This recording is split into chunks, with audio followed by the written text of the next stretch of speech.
You're listening to Electrician Live with your host, Paul Abernathy.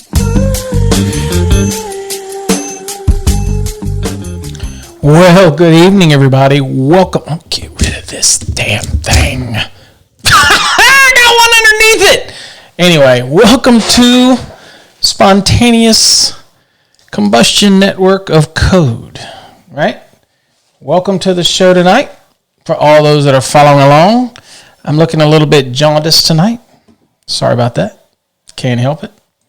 Having a little bit of trouble with this orange shirt. Literally, hold on a second. There we go. This orange shirt literally causes everything to go crazy with this shirt. For some reason, this is my this is my bright embroidered shirt. Makes it go nuts.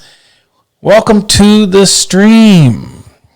Had a good poll earlier today. It seemed like double digits wanted to have a little bit of training tonight. So, hey, everybody's cooped up with this COVID thing, and everybody's remembering that life must still go on, so you have to still continuously practice for your exam, because we're going to be through all this, and we're going to move on. And we still got those exams to take. We still have electrical to install, right? Still got to move on. So, anyway, thank y'all for coming tonight, getting the word out, letting everybody know. We were having a little training session tonight, a little earlier. Usually I don't have it until Wednesday evenings. But tomorrow evening I'm actually doing a presentation on the Fast Tracks program again. So I didn't want to take it away from us doing some training. So in the room we got Mohammed, Ronald, Javier, whichever way, maybe I'm saying it right. I'm sure it's not Javier. So anyway, thanks for coming into the room and joining me tonight. Hopefully everybody will chime in and ask your questions. Remember, let's keep the questions kind of focused on what would be on an exam. And I don't want to answer any what's the secret of life kind of questions tonight. Because I really don't, because I have no secret to it. I really don't. So, keeping it that type of concept. Let's answer those kind of questions and things you might have. And again, I have a Codebook Candy that we can look things up and give it a look up and see what we can find. I might know the answer, I might not know the answer. We'll look it up and see. You might know the answer. Somebody in the room might know the answer, so they can share. What's up, Joel? What's up, Allah, whatever? I guess I'm saying that right. Welcome to the stream. Welcome to the stream. Again, for those that aren't familiar or new, make sure you click like and make sure you subscribe and all that good stuff. Sup, George? Welcome to the stream tonight.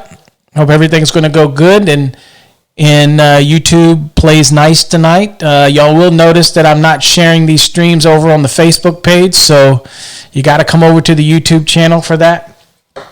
It just was too many streams, and it just seemed to also cause problems, so I was like, forget it. We'll just stick with the YouTube stream. What's up, George? George, I'm not sure what you mean by your reply. I still need a reply. Ask your question here, because I'm not sure what you mean. Okay. So, did I email you? Okay. Did you email me something back? So whatever it is, if it helps everybody, I'm more than happy to help. Okay. Take your time. Like I said, I get hundreds and hundreds of emails a day, so hopefully I don't want to accidentally not drop out on anybody and not reply back. It's been a lot of stuff going on with work and everything. We might say a lot of people might have shut down, right? But the reality is we have not shut down, and it seems to be when everybody's idle, there's a whole lot more training going on. Everybody wants training. They want to take advantage of the time, and that type of thing just it really bogs me down. So I'm trying to catch up I really am trying to catch up with everything. So if you email me and I haven't responded back to you right away, just give me time. I promise I will. Let's see who else we got in here. Mini Bull Frankenstein. Yo, welcome to the chat. George again, thanks for coming. Ronbo, Nick, Ronbo. I'm gonna do a little thing for Ronbo here in the next week or so. It's a tool he sent me. And, I've seen other types of tools, but again, they get, this is the pretty, obviously as an electrician, you want things to keep them very simple, and it's very simple, and I think it'll be effective. Definitely is a big target, and that's beneficial when it comes to his tool. So I will be talking about that in a couple episodes, helping promoting that for him and talking about it, because I buy into it. I'm an electrician. I get it, and whatever makes it easy, in order to get the job done, I'm all for it. And it is definitely a product that he has that it's simple, but it will help you do a better job. And I'm all about that. Okay, it's not about endorsement. It's not about this or that. It's about, do I think it'll help you do a better job? It'll definitely keep you from hitting a helper in the back of the head. I can promise you that. And that can happen. And y'all pardon me while I'm trying to put my alarm system on silent, because every time somebody comes through the yard, it sends me a notice. I don't know if any of you got that Ring system. I have this Ring, and it's interconnected with all of my cameras, and yes, I have security everywhere. Because when you're a Z-class celebrity like me, there is no lower in the alphabet you can get. And I heard of A class, B class, C class, even this D. Kathy Griffith, she's like D class. I'm all the way like down to Z. And so, but I do have cameras in case other educators want to come and try to bump me off or something like that. Anyway,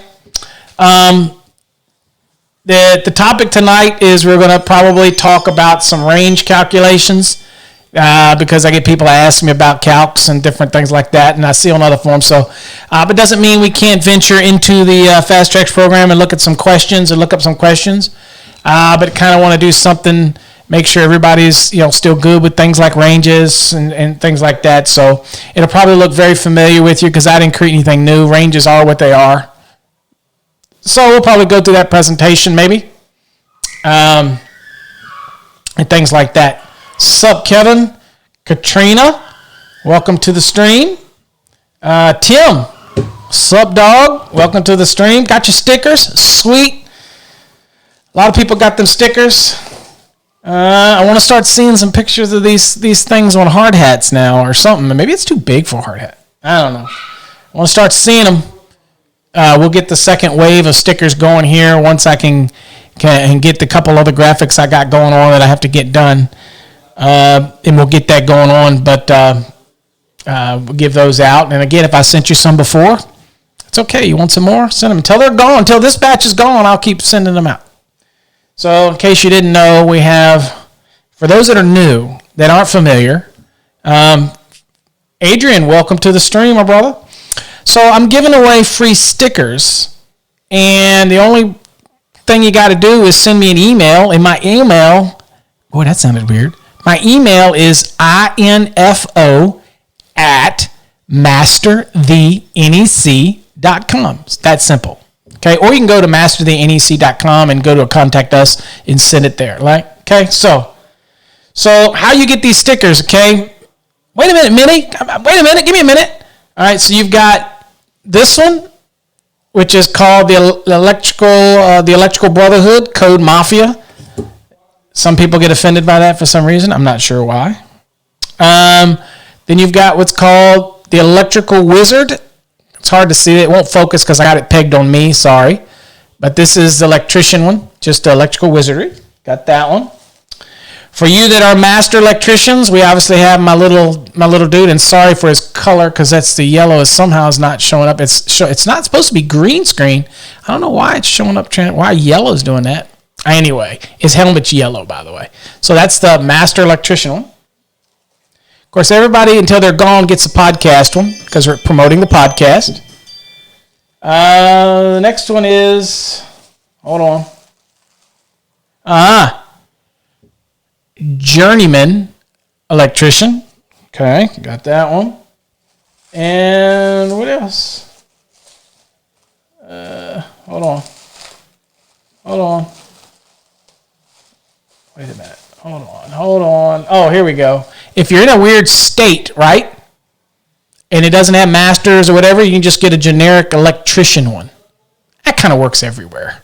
So anyway, that's like, a bunch of stickers. Here. We're giving them away. You just got to send us an email, and you got to put in the subject line, Paul, I want my stickers, and then send me your name and your address and the stickers that you want. And they don't get crazy, okay, because we want everybody to be able to get some. But again, you can request a Mafia one and a Wizard one and maybe a Master or whatnot. Anyway, no charge, free. All of the guys that donate during these streams, you got that little donate button at the bottom, a little money sign. They've helped pay for the shipping on these. So we got plenty of stamps. We'll send them. I'll send you. Don't hoard the stickers. That's right. I'll send you a business card and I'll sign it for you, saying thank you, because I do appreciate every single one of you. And I'm always rooting for your success. I am. We always need a friend in the industry, and I'm always here to root for you and help you succeed, hopefully. Okay? 404 not found. There you go. I used to get a lot of websites where I'd type stuff in, and that's where I'd end up. I end up at your website, 404 not found. Do I ship outside of the U.S.? No. I ain't paying international shipping. Sorry. Do I ship? I teach the National Electrical Code, so if you're outside of the U.S., you probably aren't, there's a couple countries that maybe use the NEC. I only teach the NEC, so sorry, no out of the country stuff. But I'll send it to a friend of yours, and they can send it to you. How about that? I don't have a problem with that. You like the Tim? You like the hat? Like this is my merch hat? But I know what Tim's getting at. Smart Alec. I know what he's doing. He's getting me. Thank you, Raymond, for joining. As y'all see, little dude jumps up there. I haven't figured out how to change the zombie yet, but anyway, I will one day. And there you go. Daperia. I'm not sure what that is. Thank you for following. I appreciate it. Okay. Anyway, but Adrian, send it. I can send it to somebody. They'll be more than happy to send it to you. Awesome. Well, I'm glad you use it. Cool. Well, find somebody in the U.S. I'll send them to you, and they can send them to you. All right. Anyway, with that said, let's kind of talk a little bit about exam prep tonight. Obviously, that's why we're all here. Hopefully, everybody is still in the mode of preparing for an exam. Hopefully. Hope you don't mind that mic in the view. Usually, it's out of view, but I don't care. And are still getting prepared for your exam. The good news is, so if there's a silver lining in anything, the silver lining should be that maybe that's God's way of saying you weren't ready to take the exam yet. You need couple more weeks or a week or two more time. Maybe that's the best way to look at it. You need a little more time. Or maybe it's Allah's way or Buddha's way or I don't know, whatever you believe in's way. Who knows? But maybe it's a way of getting a little more time and preparing, maybe just to maybe sure you get, because you get it, you got it. All you have to do after that is just continuing it. After that, it's so we spend a lot of time focusing on that exam, and once you get it, you got it. You don't really test again, so it's a beautiful thing. But you still got to do continuing ed. Incidentally, for those that wondered, we do offer continuing ed through our partnership with At Home. You just got to go through our links on our website to benefit us. You can do what you want, but it's much easier. I mean, Texas, for example, continuing education for $17. I mean, wow. I couldn't even create a program to do that. So in the backbone, it would be to administer that. I just use them as a partner. You know what? It's all good. I see their courses, I'm familiar with them, and they're fine. They're going to teach you what you need to know, and that is the code changes. I don't really need their interpretation. I don't need their opinion. All I need is what are the changes. So pretty much any Yahoo can do that. So it's another big deal. So Any rate, Minnie, what do we got here? With all due respect, I just got a question. I'm new to your channel, but what level of electrician are you in? Oh my God. There's always one. Hold on.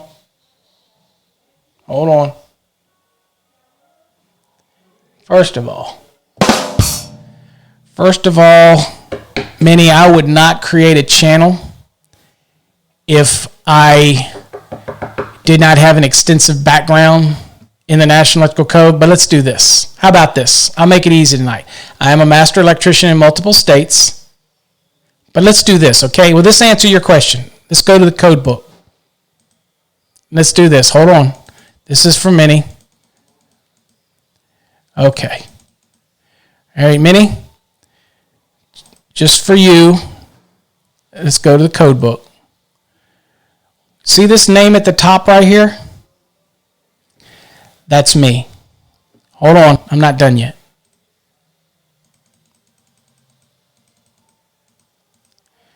Hey, Minnie. See this name right here? This the one in the middle of the screen? That's me. Just saying. Okay? Hold on. I got something else for you.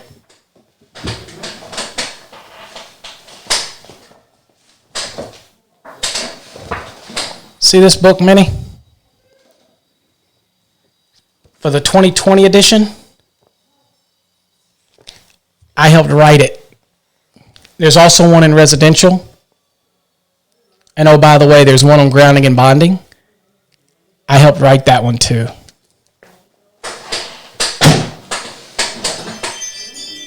I'm just saying. I'm not new at this, my brother. But thanks for coming. Hold on. Wrong button. I hit the wrong button on that one. Okay, look, that's not to bloviate myself, Minnie. I'm just saying, if you go to masterthenec.com and look at all that content, I probably couldn't create all that from just starting yesterday. You know what I'm saying?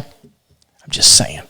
All those books are available on Amazon. They're also available on, I think, links that I put on my website as well, or somewhere in there.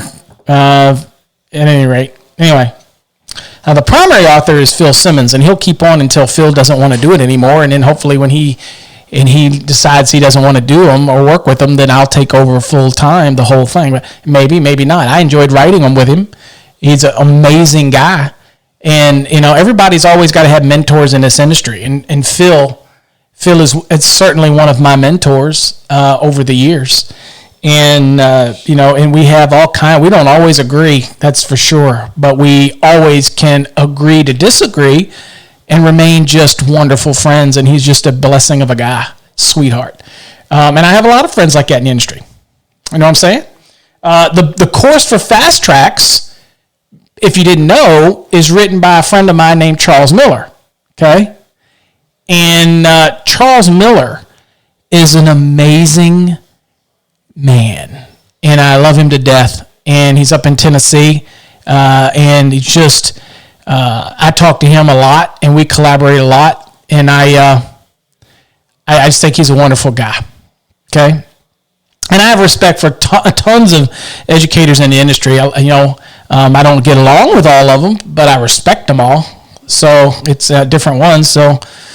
I'm not sure I can actually put my finger on why I don't get along with some of them. Maybe they just don't like me because I come across a certain way, and that's okay. I'm just Paul. That's all. Anyway, what we got? Let me catch up on some of the people here. Jay, welcome to the stream. Minnie, I don't know if that answered your question. No, I get the respect, buddy. I found it was funny, so I just wanted to do my little act. It's impressive, but I'm just a dime a dozen. There's tons of people like me. What's up, Tim? Oh, yep. I already saw you, Tim. Yep. Sensei. Oh, Sensei. Wax on. Mario, what's up? Paul, let him know you're the man. Yeah, well, most people would say, Mario, that's just Paul patting himself on the back as usual. But again, I'm used to that. So it's all good. I could not see the names. I could see the names for clearly.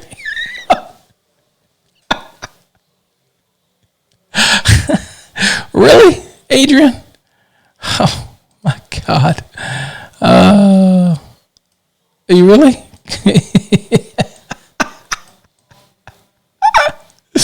Okay, Adrian.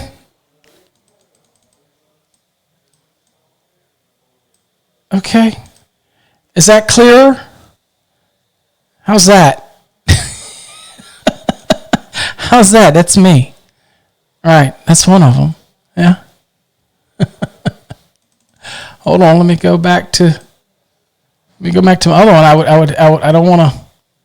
What panel is this one? This is 10. I don't want 10. What panel is this? There we go. There's 5. There you go. Is that clear enough? Right there? Right here? Right there? Oh, Lord. Hold on. I gotta see what you've done to me. Now I have to fix this and get it back to where it was. That's good enough. All the other books. You know what?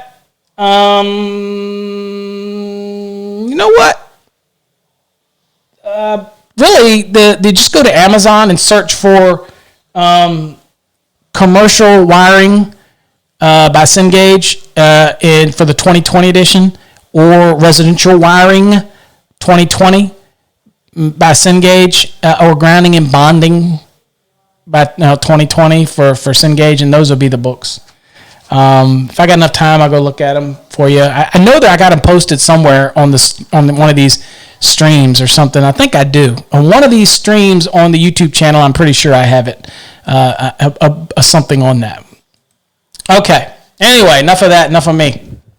Certainly not about me. It's about you passing your exam. So, and of course, if you want to find out more about me, all you got to do is Google. I'll take the good with the bad. And there's obviously my haters and there's my lovers. Easy love. Y'all don't want to hear me sing. Sorry about that. Let's see here. Where am I at? I got to get off these answering questions here. I've been doing solar over 10 years, commercial. I just took a little side job with a remodel home, electrical. Are there any points you could give me to be aware of? Yes, my points are go to youtube.com/master the NEC, which is where you're at now, and watch my videos. There's your pointer.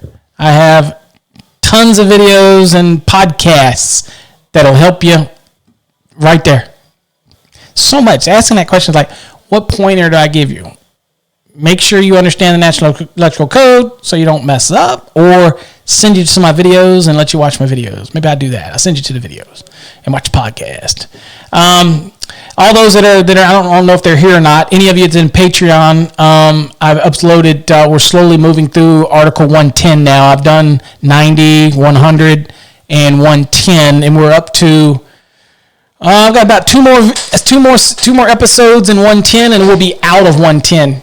It's an ongoing process. I do 3 or 4 videos a month up there, and I get in depth in reading the code and explaining the code.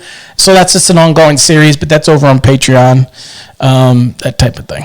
All right, let's look at something. So we can go look at the code questions on the Fast Tracks program, or we can do some range stuff. So I'll tell you what, I'll do an impromptu poll here, and everybody that's here reply whether you want to do range or code. Well, that doesn't sound right because it is code. Say range or Q&A. No, how about you do range or Fast Tracks? And we'll just answer some questions in Fast Tracks, or you want to do some range stuff? And we'll look at the numbers. So answer now in the thing, and we'll see what we get. And I'll put some music on there, some music you can listen to while you're doing that. You ready? Here you go.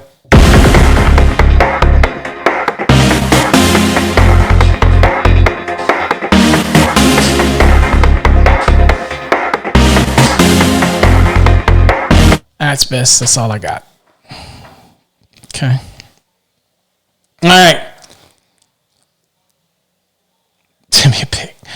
All right, let's see here. How far are you along on fast tracks, Jay? Oh, y'all are having a little side conversation there. Hold on. Let me catch up here while y'all are responding, so now I'll add them up and see what we got. Ain't got time to do both, Brian. Let's see here. Brian, you know what Brian's thinking? Brian's thinking, dude, I paid for that fast tracks. Don't be giving away all them questions. Brian's pretty far along in that program.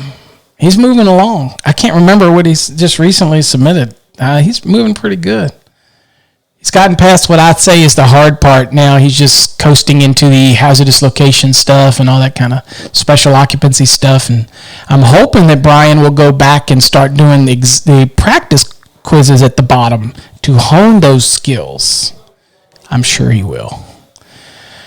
Okay, let's see. Let me catch up while y'all are responding. Remember, put range or fast track, which one you want us to go into, and I'll add up the difference. And maybe we'll go through the range quick, and then I'll still have time for some fast tracks. Let's see. Joel, when you buy the fast tracks program, how long do you get it for? 365 days. If you can't pass your exam in 365 days, Joel, we got to have other conversations. We got to have other talks.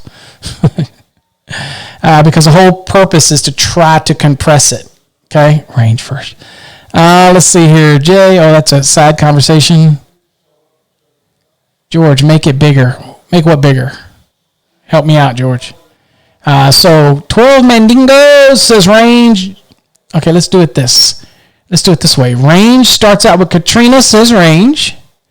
So range is head. Nope, we got the second one, which is Mandingo's range. So it's 2. Then we got a fast and fast, so it's back to 0. Then we got a range with Jeff, and then we got a Hector's back to fast, so it's even again. Ronald has range, so range is up 1. I'm at the range section in the fast tracks program. So Jay, yeah. Well, these questions aren't exactly in that program, so it would work out for you. So I can't remember. We're up 1 range. Brian, yours don't count because you said both. Then Tim says fast track, so that's shocking to me. So Tim is at the brought it back to even again. Adrian, the Fast Tracks program, you can find out more about that on masterthenec.com. Let's see here. Jay didn't say he's having this conversation with Tim. Katrina says range first. Wait a minute. Oh, Katrina, you didn't need any points there. So Joel says, okay. Javier says fast. We're back to even again. Joel, did you just vote twice? You said fast. Yes, you voted twice. So, twice. Okay, so it looks like we have a tie. Wow. Okay, so with this said, let's go through range and just go through range quickly. If you're familiar with it, if you have any questions, I'll answer questions. Let's keep them germane to the topic, and that way we'll kind of move through it. And then if we got time, we'll jump into the other stuff. Okay? He must have been a go-go dancer. Oh, Minnie. Okay. All right, I'm going to go into the presentation on that note. And okay. So here's the presentation. Again, I'm going to, hopefully my I don't get in the way. So I'm going to minimize me down because nobody wants to look at me. And what I do there? Okay. All right, we'll do that.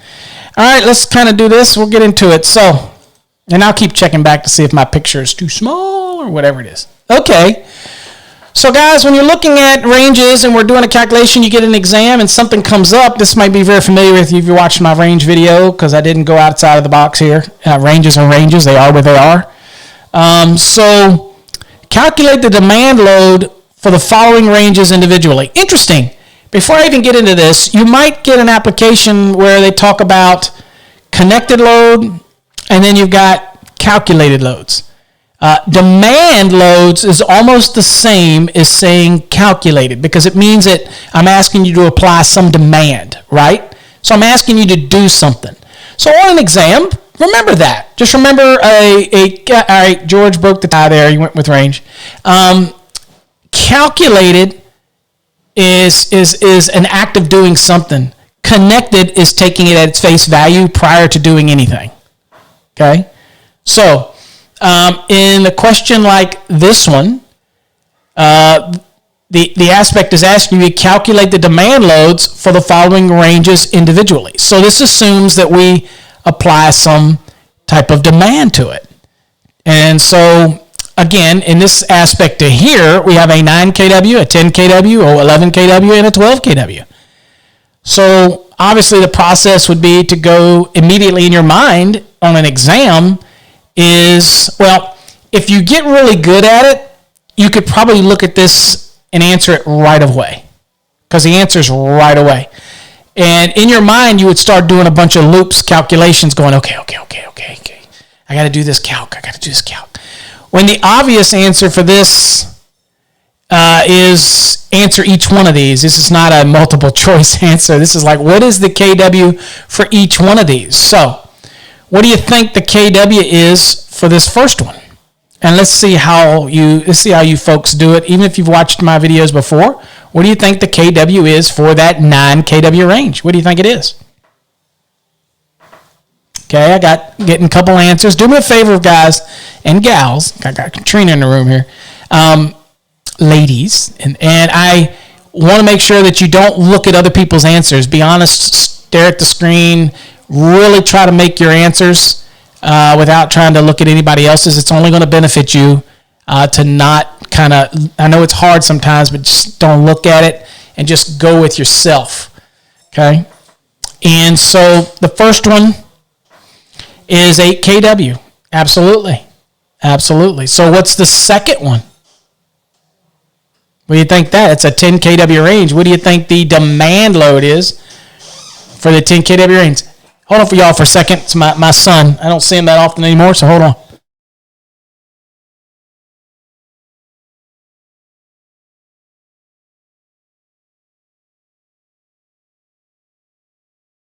Sorry about that. All right. So the first one is 8 kW. The second one is 8 kW. Let's not belabor this anymore, right? We know what the answer is here. 8 kW. All of them are 8 kW.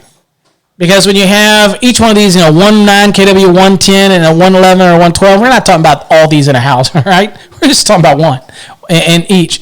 So the demands of the table in the National Electrical Code, which incidentally, since we're done Paul bloviating about his being in the code book, for those that really don't care, and you really shouldn't, but here's where let me make this smaller.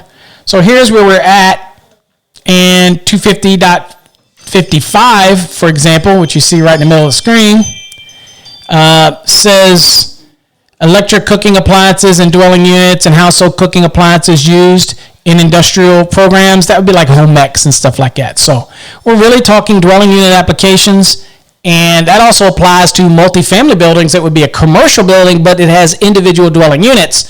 Obviously, this is going to apply to the ranges that are in the individual dwelling units, right? That's a no-brainer. We don't have a brain fart on that. That's what it is.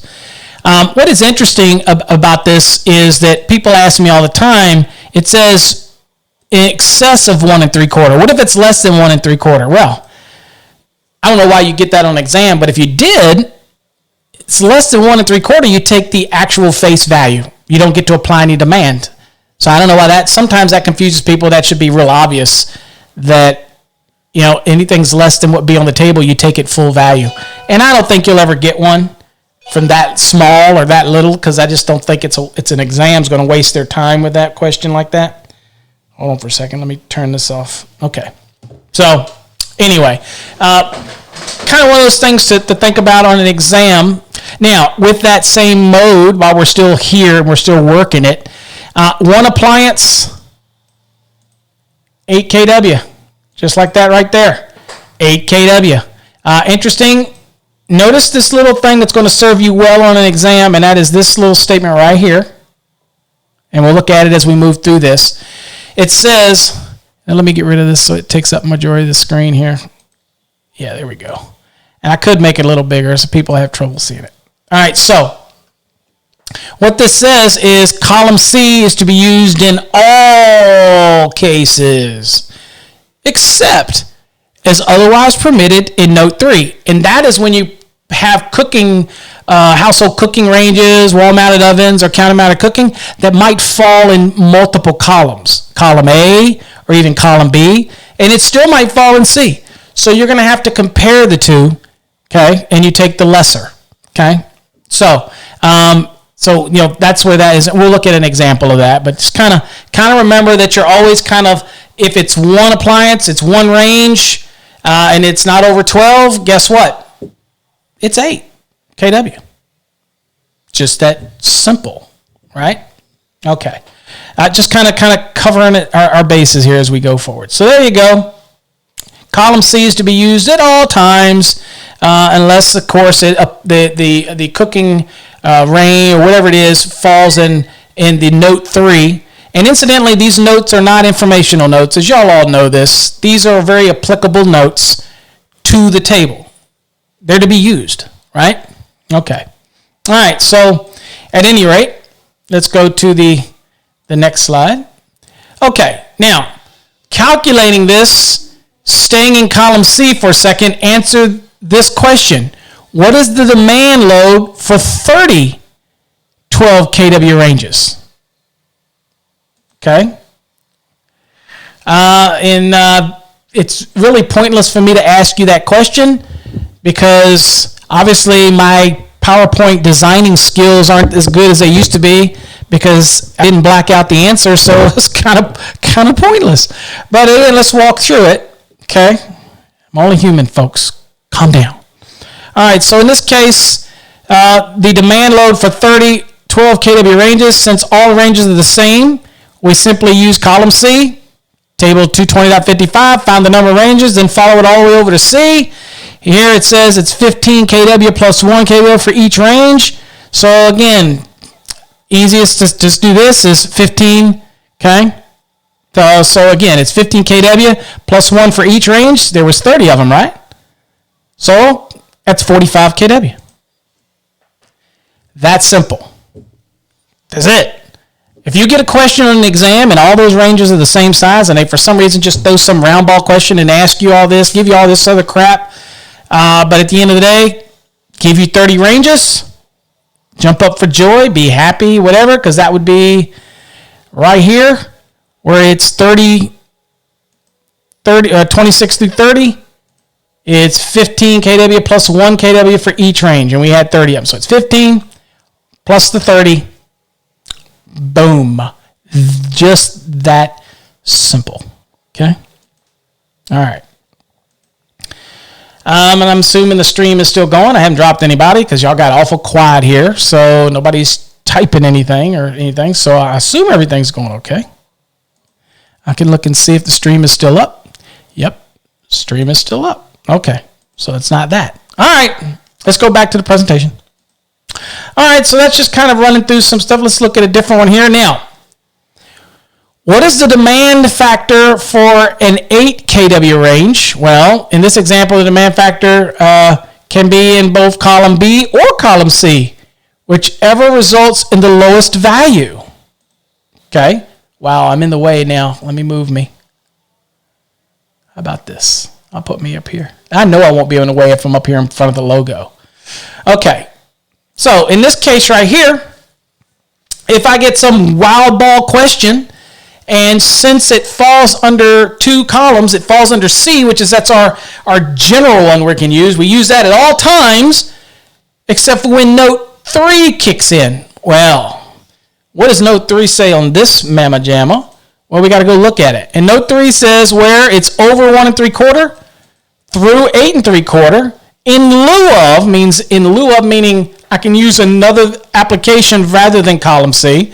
It says, in lieu of providing method provided in column C, it shall be permissible to add the nameplate ratings of all household cooking appliances rated more than 1 3/4, but not more than 8 3/4, and multiply the sum, okay, the sum by the demand factors specified in column A or B for the given number of appliances. Okay, so you're adding them up, and then you're going to basically do it times the percentage. You get a percentage value break in there. Okay, it says where the rating of the cooking appliances fall under column A and B, the demand factors for each column shall be applied to the appliances for that column. Do them separately, and then you just add them together. Okay, as an overall total. Okay, so with that said, let's go back to, man, I did a poor job of opaquing myself out. That's because the shirt's so bright. Anyway, I don't think I'm ever going to wear orange again. You know y'all love the orange. So here we go. So we have an 8 kW. I remember kVA and 8 kW are synonymous in case you get on an exam and it throws you. They made exactly the same thing when it comes to ranges. Exactly the same. All right, so column B is titled 3.5, I guess, through 8 3/4. Obviously, this falls in that column. And it is truly not over 12, so it falls in that column. But note 3 is the one that gives us in lieu, allows us to do it. So I'm going to the table, which we did, and we're going to take the lower value of column B versus column C. Well, 8 kW would be 8 kW under column C. Now, here's the thing on an exam. This is one of those no-brainer questions, because if I look at 8, and you know 8's going to be an answer on one of the answers in the multiple choice. You just know it, right? You can bank on it. It's going to be there. But we know that it's got to be some value less than 8, because the percentages in column B are going to force it to be less than 8. You know what I'm saying? So anywho, the value would be, 8 kW range would be 8 kW under C, but under B it would be 80% of 8 kW, or 8,000 times 80% is 6,400 watts, or 6.4 kilowatts. Be careful how they ask it on the exam. A lot of fast track students, I remind them of this all the time. Read it. Sometimes, questions will ask you something multiple choice in inches, and you'll respond in feet.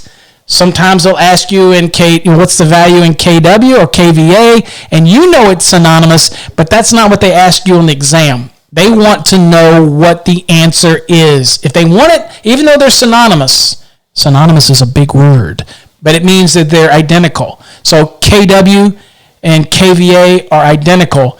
They might ask for an answer, and one of the responses might be in VA, and they might be asking for VA, but they might put a response in there in kW, and that's not what they're asking for. They're asking for the answer in VA. So don't make those little mistakes on an exam. Hopefully you won't make those kind of mistakes on an exam. Okay. The next thing we've got here, what is the demand factor for 6 8 kW ranges? Well, in this example, the demand factor can use column B or column C, whichever results in the lower. Again, so in this case, 6 8 kW for C would be 21 kW, or 6 8 kW ranges, 6 times the 8 kW times 43 because of the number, okay? We have 6 8 kWs. So 6 times 8 rather than try to add 8, 8, 8, 8. You know what I'm saying? It says take the sum, okay? So in this case, 6 times 8, because that's what they are. And then the 43% is the value from the table, okay? All right, so in that case, we would go over to the NEC, and we would see that 6 results in a 43. So that would be your demand value or your calculated value. Your connected value for those that are asking would be simply 6 times 8. That's your connected, okay? That's not your calculated, or that's not your demand, okay? Now, if you don't get anything out of tonight's presentation, at least walk away with that, right? Okay, I don't even know if y'all are still here anymore, so Tim, give me some kind of response in here to let me know people are still here, because it's been kind of stagnant, or y'all are at least are glued to the video. Maybe that's what it is. Okay. All right. Good deal. All right. Just want to make sure. You know how this YouTube thing can sometimes get wonky on me. And I appreciate y'all. All right. Thank you. Okay. Good. Focus. There you go. This ain't a hazardous location, Mandingo. Okay, we're doing ranges. The man wants me to leave ranges to do hazardous locations. It may become a hazardous location, Mandingo, if we go down that path. I'm just saying. No. All right, anyway, I do have to do a hazardous location class one night. I think y'all would like that. I do have one already presented that I created, though. Okay? Yes, it's loud because I'm a loud guy. You have the thing on the side of your thing called volume. You can turn the volume down quick time. All right, so anyway, that's obviously the one that's going to win here, so let's go to the next one.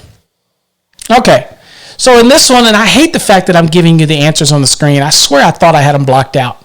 Anyway, I guess because we're going to move through this. Maybe I already knew that. So in this one, what is the demand factor? I have one 3 kW range and one 6 kW range. Well, in this example, both of them fall in column A and column B. And this might be one you get on an exam, no rhyme or reason why you'd have two ranges in this application, but in this case you do. It doesn't necessarily have to be a range and a range. I could have made one 3 kW cooktop and one 6 kW range and still would apply the same way, but we'll go with what we got. So obviously it falls under two columns. Remember what it says, shall be permissible, okay, and to do the sum and then add them together. So you do each individual. Okay, but again, we're still going to compare it to C because both of these do still fall under C, remember? Because it's not over 12, okay? And you're supposed to use C as the default unless Note 3 applies, and obviously Note 3 applies because these two fall in column A or column B, right? So, always remember that column C is in your back pocket. Keep that in your back pocket because now you're looking at A and B, and you're going to take the lesser of the two, okay? Right. Right. Kind of weird, right? Because when we do HVAC, we compare it and we take the greater. You know what I mean? So anyway. So in this case here, column A, 3 kW. So it's one of them. So it's 80%. So that's 2.4 kW. We'll look at that in a second. And then there's one 6 kW range on the column B. That's 80%. So that's 6,000 times 0.80. If you want to break it down into decimals like I've always preached to do. And that is 4.8 kW. Then you literally add the two together. That's 7.2 kW. Okay, now, if you just use column C, then that would have been 11 kW. Okay, so now you see how Note 3 can be a huge benefit. That's quite a lot of kW. That's some serious wattage that I'm able to take off my calculation. All right, so with that said, looking at the NEC to kind of quantify that for everybody. Here you see where the 80% came from. So the one range here was the 80% in column A, and then the one for column B was 80%. Okay, and then of course, like it said in Note 3, I add them together, and those were less than the two of them. Okay, treated together, and that was 11 kW. So obviously, I'm going to take the 7.2. I'm going to take that one over the 11, okay? I want the smaller service. Really, I don't want to, I work for wire and cable guys, so if you want to buy bigger wire all the time, hey, I'm all for that. Kudos to you. But, again, bigger service, bigger wire, all this kind of thing. So, anyway, okay, so let me go back to the presentation. Okay. All right, so I think we get the winner here, and we can move on, and it's then my calculation be 7.2. Okay. Now, I'm not sure why this thing is out of place. Anyway, okay, so now, what if we get a calculation where we've got 4 5 kW ranges, 7 8.5 kW ranges, and 9 3.5 kW ranges, right? Okay. Well, first thing we want to do is we want to get some sums because I can tell you right now these are going to fall under multiple columns. Now, I know that these all fall under C, so I can compare them to C, okay? But, again, we're going to use the Note 3, and we're going to do this. So, at the end of the day, there's 4 ranges at 5 kW. So, that's 20 kW. Much easier just to do the math that way. There's 7 ranges at 8.5. We saw that right here. That's 59.5. And then there's 9 ranges at 3.5 kW. So, that's 31.5 total. Okay, so that's our total. So, of the total, it is 20. There is 59.5, and there's 31.5. That's 111 kW. Since all of these cooking appliances fall under column B, that's kind of why we added them up. We didn't have any that fell under A, okay?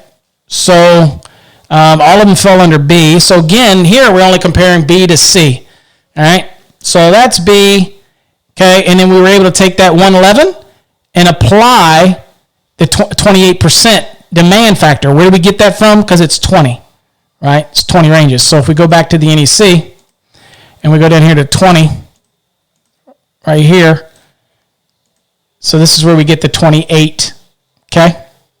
So if you ask, if you were asking. So that's where the 28% came from. All right, so in that case, it equals 31.08 kW. That's the winner. Why? Because 20 ranges under column C was 35 kW. I get to go with the less, okay?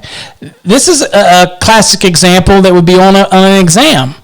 Now, on the grounds that it might be one that's on a real popular exam in one of the bigger states in the country, this says ranges, ranges, ranges.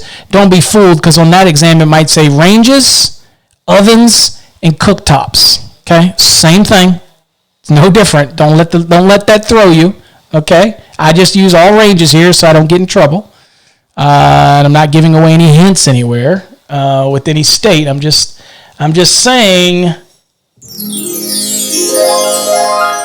Okay, enough of that. All right, so let's go on to the next one here. So range calculation, what is the demand for a 13 kW range? Okay, so now this is the first one.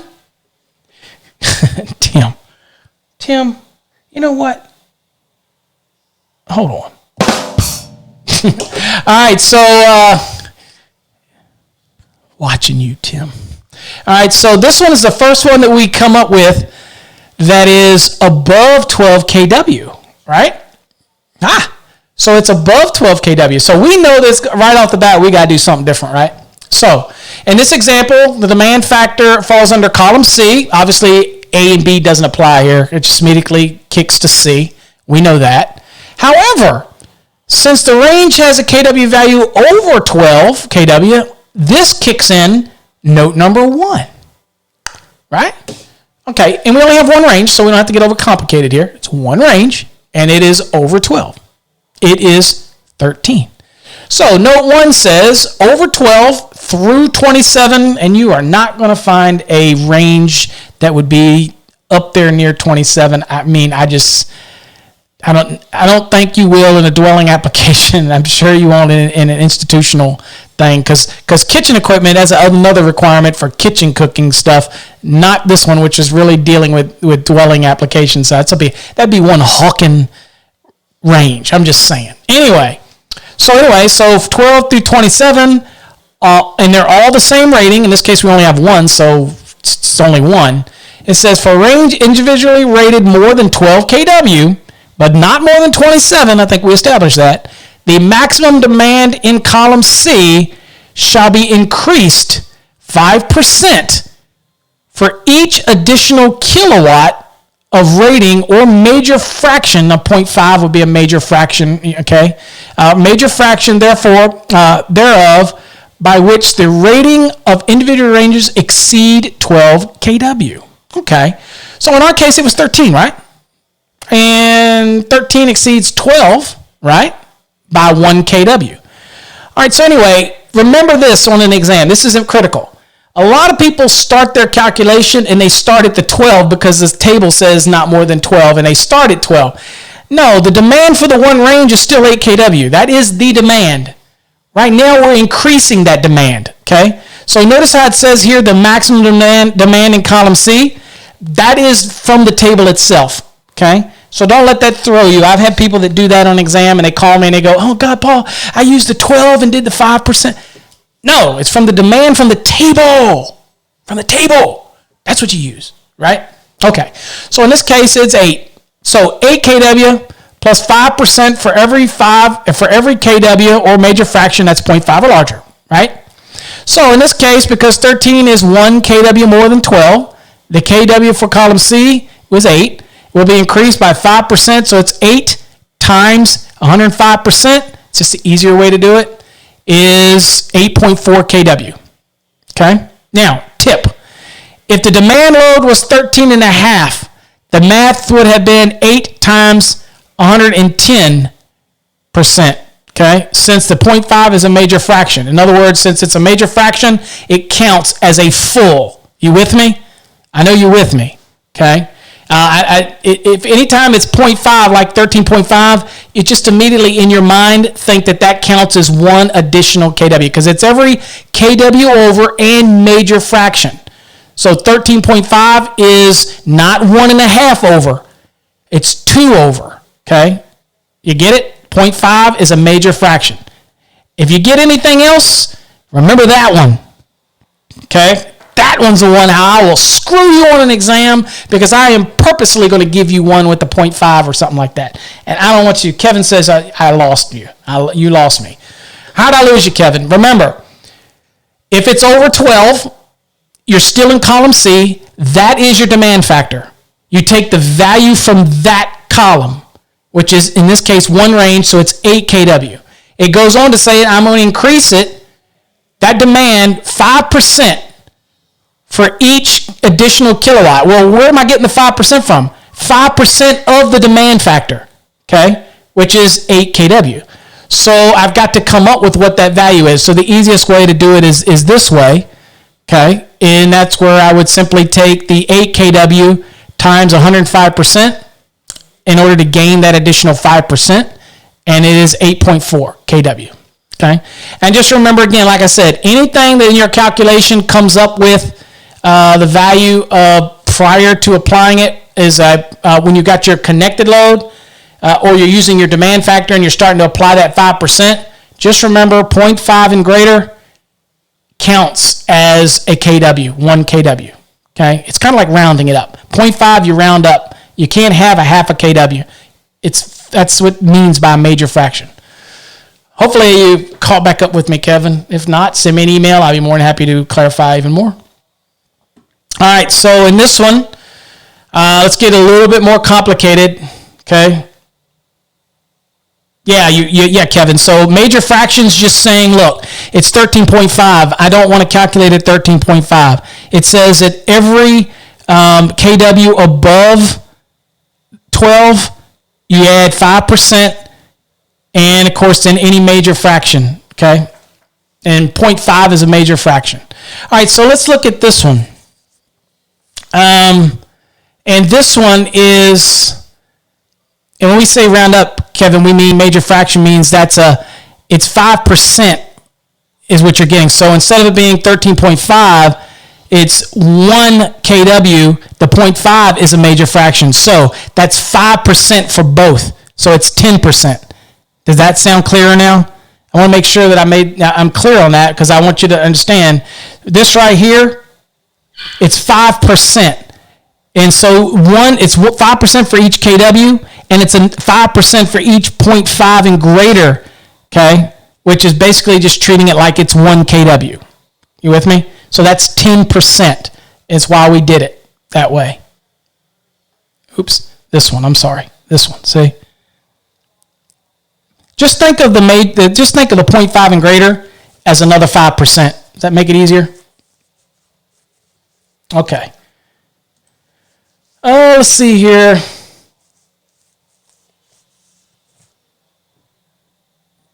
Well, you could do that. So again, so that would be, yeah, I mean, in a sense, yeah, so that would basically be the over 12, that would be 2 kWs over 12, so that'd be 10%. So effectively, you achieve the same thing, Kevin, yes.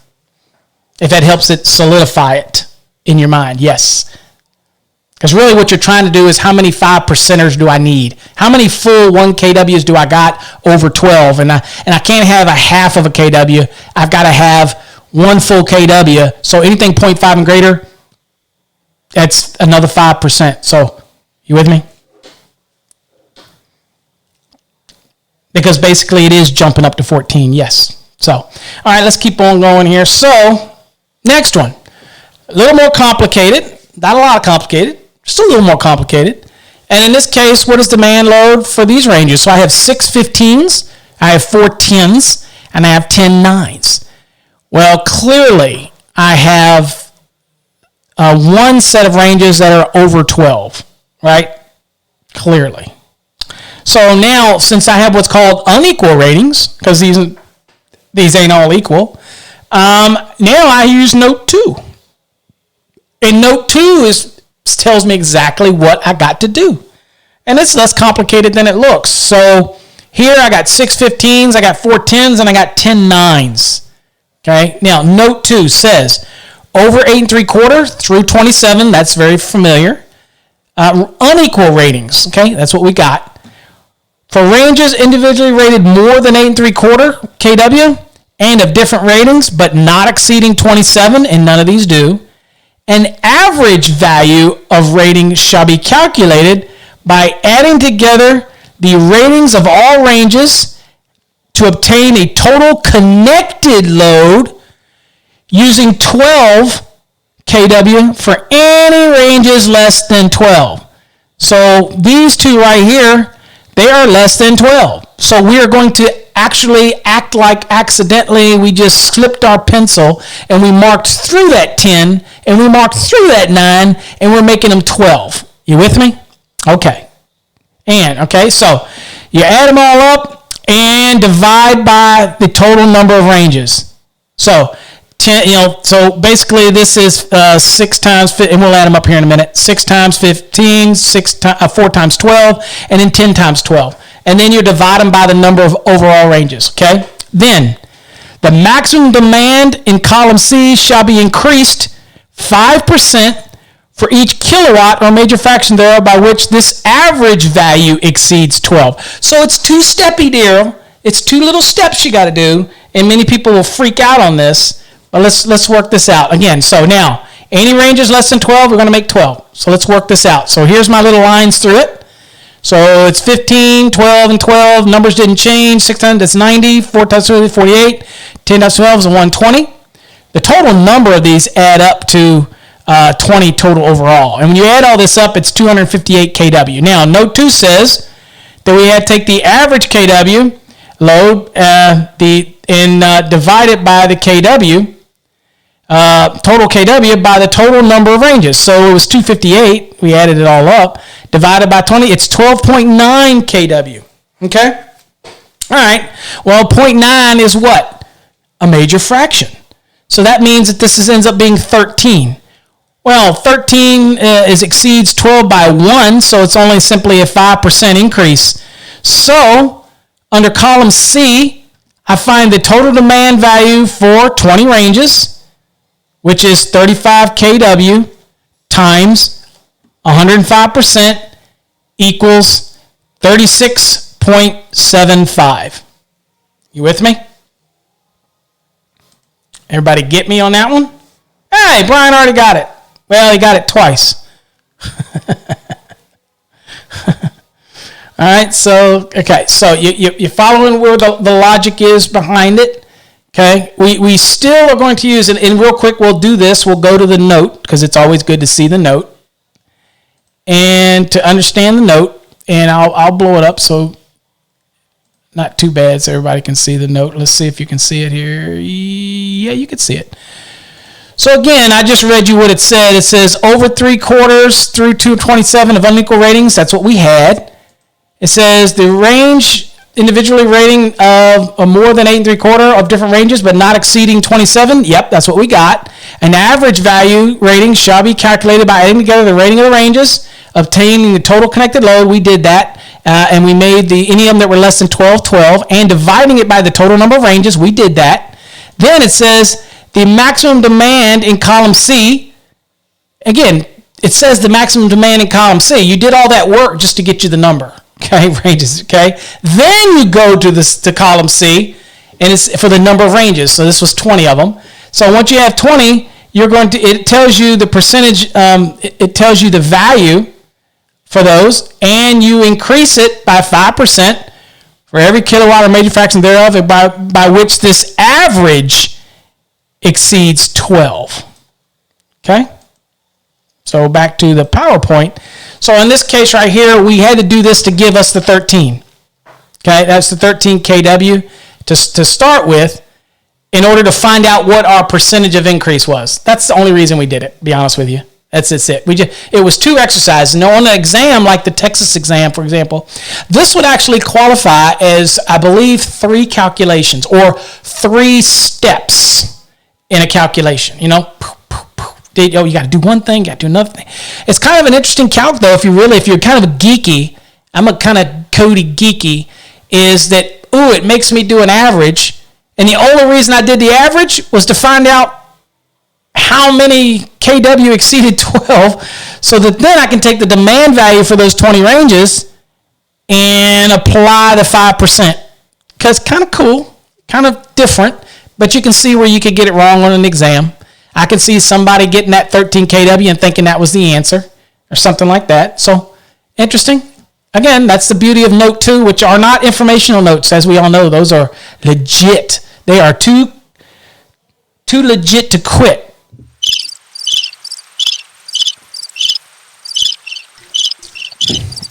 That was an old MC Hammer reference, in case some of you are too young to know that. All right, so let's go to the next one. All right. Now, what about branch circuits? Because I'm going to be honest with you, with ranges, that's it. That's pretty much as difficult as they get. I'm serious. Now, when it comes to branch circuits, this is different. So now we're feeding a branch circuit that's going to a range, which is certainly not a feeder. Understanding the difference between branch circuits, feeders, and services is obviously real important. But this is example. We're dealing with a branch circuit. And so Note 4 gives me the ability to use the Note 4 for this application and that table. And here's what it says. It says for branch circuits, and you'll probably get this on a quiz. You'll probably get this in the state of one of the biggest states in the country who has a question like this on their exam. All right, Tim, don't you say it. All right, so here's an example. It says, branch circuit load. It shall be permissible to calculate the branch circuit load for one range in accordance with table 220.55.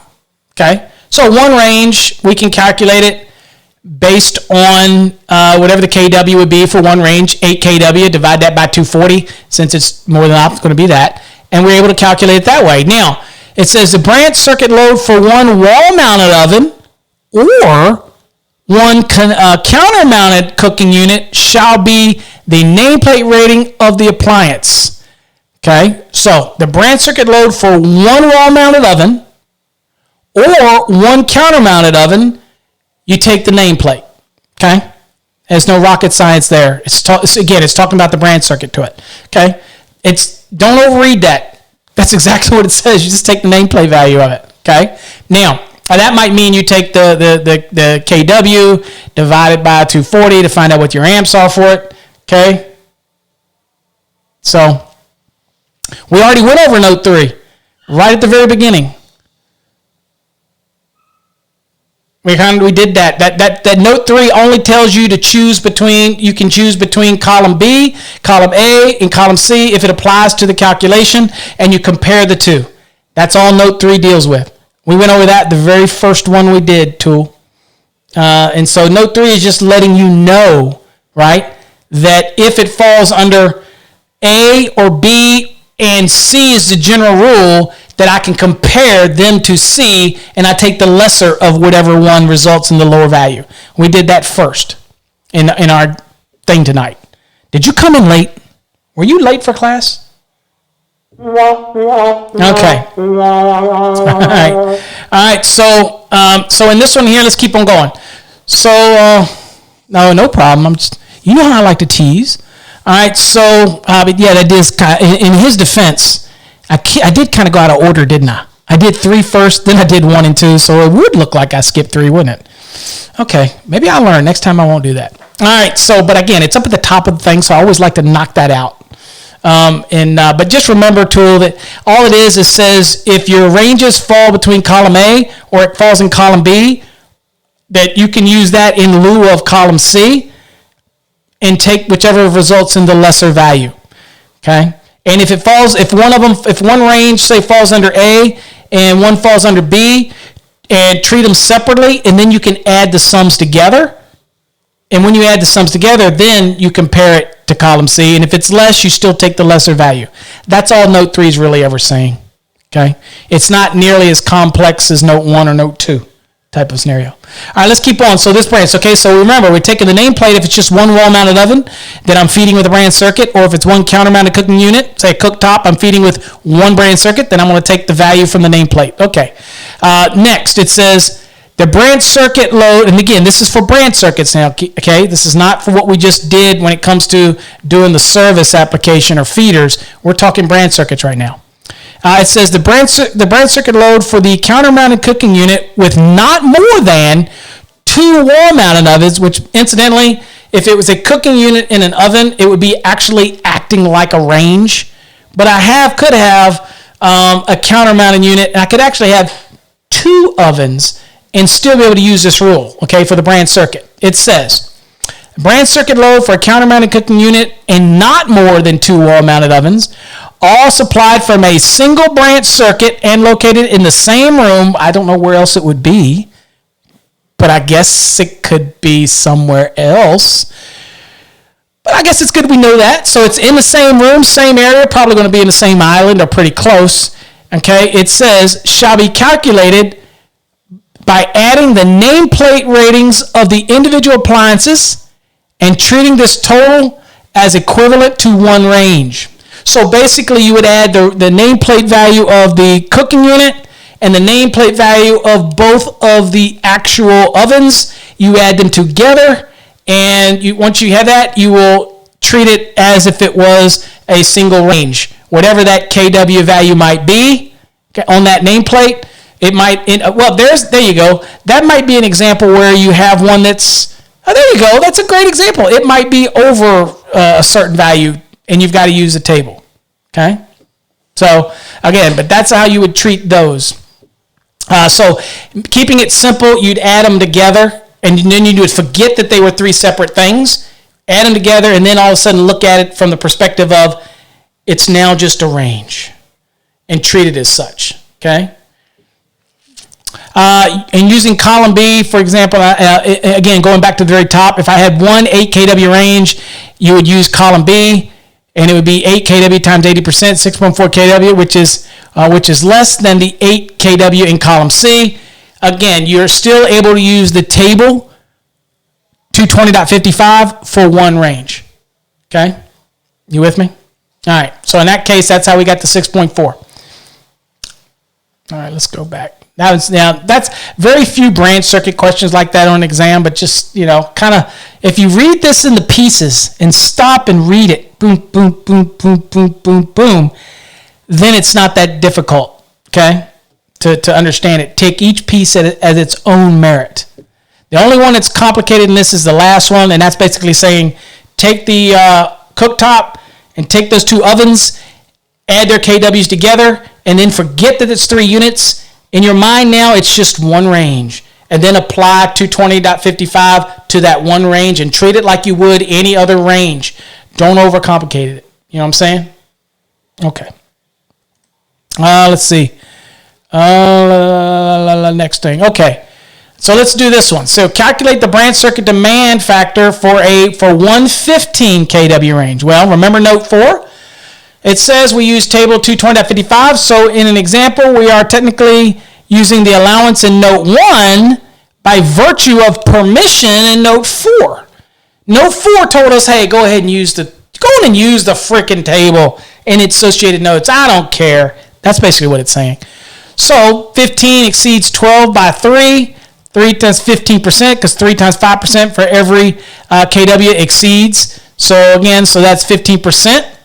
So which is a percentage that, again, gets added to the value in C. So again, it's a range in column C. It's one range, 8 kW, times 115% is 9.2 kW. Now, people will freak out and say, but wait a minute, that's 15 kW. Relax. It's called a demand factor. It's allowing you some deviation. It's allowing you a break. Remember when we said the code said it's permitted? Hey, if you want to use the 15 kW and you want to add that to your calculation, go for it. You could always be bigger. I'm going to tell you, I wouldn't do that on an exam. because exam is looking for the best possible answer. But in the real world, if you want to size everything to whatever the value is and you don't want to use the permitted applications, or if you don't want to use note 3 that says in lieu of column C and you just want to pull values from column C and do it, have at it. Go for it. But you're going to get an abnormally large service. It's not necessary if you're using a standard calculation, by the way. If you're using an optional method, then you're going to basically just take it from the nameplate value. And, first 10,000 at 100% and the remaining at 40%. So, that's optional calculation. Right now, I'm just showing you how to do ranges in general because this is the questions you'll get on an exam are very much, a lot of times range specific because they don't have enough to kind of ask you to do an entire calculation on a load. And if you want to know how to do a entire calculation on a load, I encourage you to go watch my videos on the optional method and the standard method. I got videos on that as well. Absolutely. It's a minimum safety standard. You can always go above it if you want. Have at it. Only problem you ever get in trouble with going above it is grounding and bonding. Sometimes you can go too far, and that can cause a problem. All right, so let's look at the math here. So it was 8 kW. It was at 115%. Again, we're trying to take the full value and increasing it by 15%. So that's why we take 115% because 8,000 is 100%. So we're adding the 15. So it's 9.2 kW. So, again, the branch circuit has to be sized to carry 9.2 kW. So, 9,200 watts. Always transfer it down into watts and divide that by 240. It's 38.8 amps, and that is your minimum amount of current that you need on this application. Okay? All right. Next. Keep in mind the following rule for branch circuits. So, this one right here can be low-hanging fruit. Don't we all love it? Where's Danny tonight? He usually loves my low-hanging fruit comment. Anyway, be careful on an exam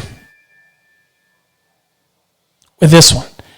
So they might give you all this kind of crap on an exam and ask you a question. And just remember, if they ask you what the minimum branch, it might give you information. It doesn't give you everything. You're thinking, crap, this is not giving me enough info. How can I figure this thing out? It might be just as simple as thinking what they're asking. And I tell people in their code book, highlight this. Especially that last line, is 210.19A3, because again, we're talking branch circuits. So when you're running a branch circuit to the range, it says for ranges 8.75 kW or more rating, the minimum branch circuit rating shall be 40 amperes. Okay? So again, that's the minimum rating of the conductors. It can be for the branch circuit conductors. Okay? Minimum rating 40 amperes. Okay, so you might get one of these questions. It does your calculation, blah, blah, blah. The minimum branch circuit rating for a household range or cooking appliance is 40 amperes. I can almost guarantee you something like this one right here will be on an exam, wanting to know what the minimum branch circuit rating is for a range, okay? What is the maximum? There's no maximum, it's based on the calculation. You got to protect the conductors at their ampacity. So the maximum would be, the minimum is the minimum sizing. The size has to be the size to handle the load, right? So I don't know. Theoretically, we don't give you values for maximum. If 40 is the minimum, and if you go above 40, you just have to make sure you size the conductors to handle the load.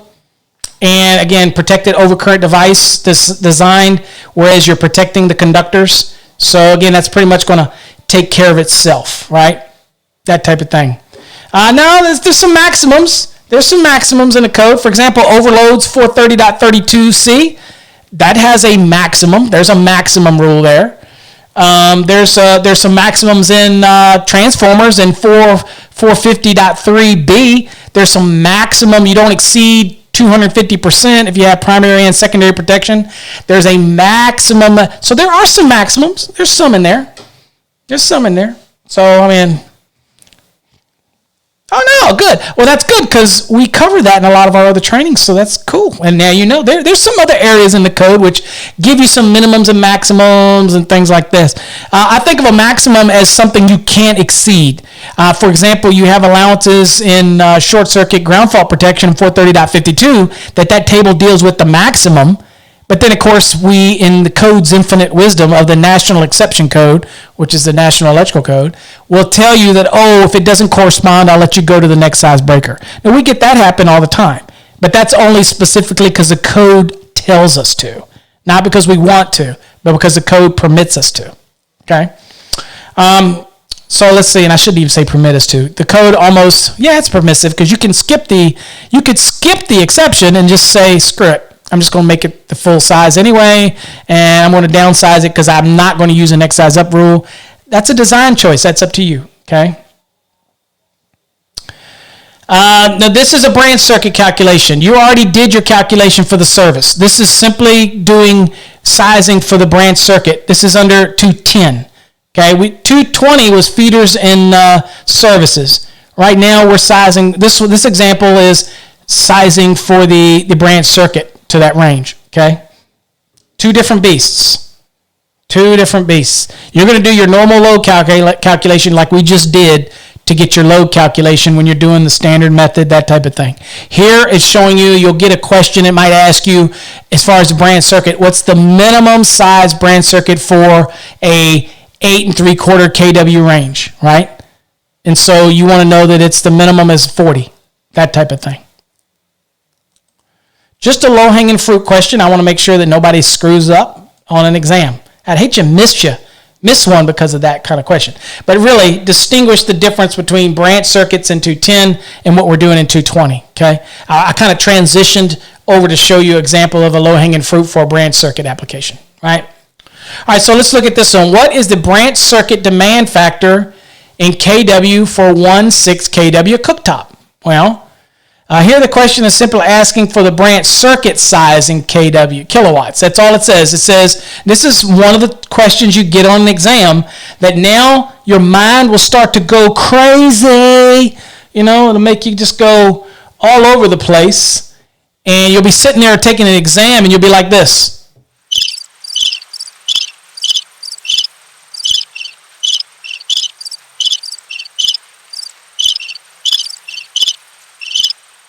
Because you think that there's a whole lot of work to be done here.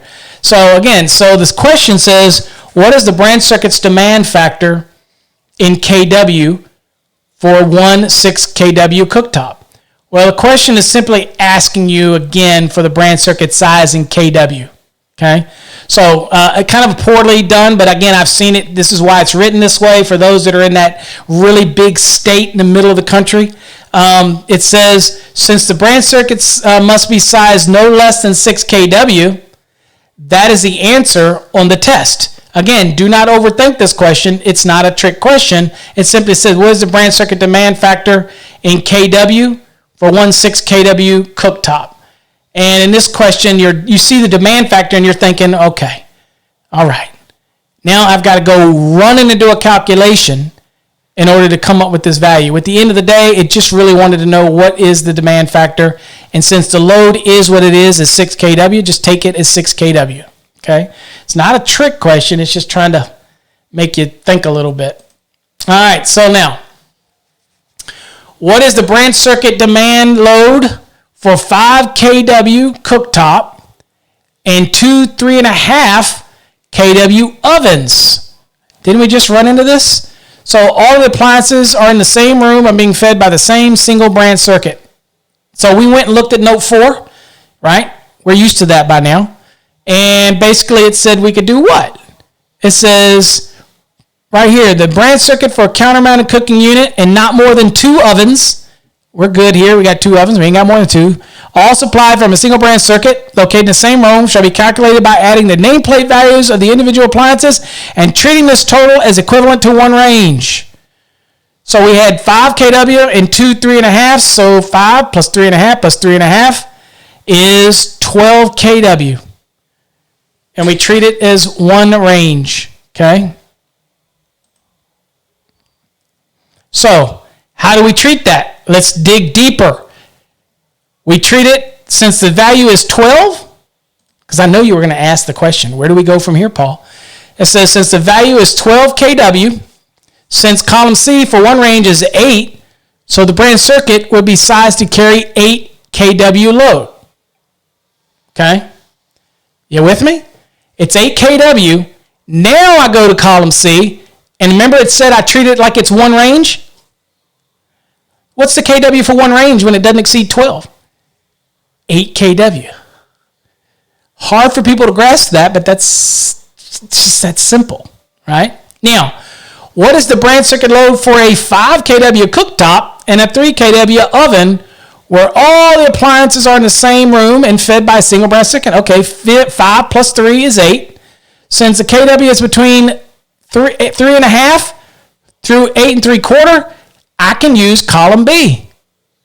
And I can tell you right now, if the answer added together is 8 kW, then there's probably a good chance that the value under the columns are going to be less than that. Okay? Even if I were to take this and treat it as 1 and go under the 8, isn't it a good chance that if I use A or B, whatever column, since I get to use a percentage, it's probably going to be less, right? So in this case right here, since the kW falls between 2, I'm going to use column B. So at that point, I take the nameplates, it's 8, and 80% is going to be 6.4 kW. So the branch circuit would be sized for 6.4 kW. And that's just based on note 4. You with me? You feel me? I knew that you do. Okay. All right. Let's see here.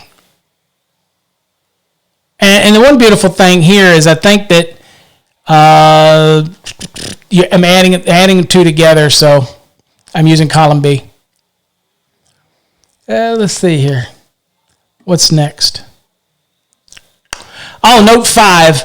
Note 5, this table shall also apply to household cooking appliances rated over 1 3/4, and is a powerful word because it only applies, the and means it has to be this and that. So in this case, it has to be over 1 3/4 and be used in an institutional program or institutional program. I should be in an institutional program. Instructional program.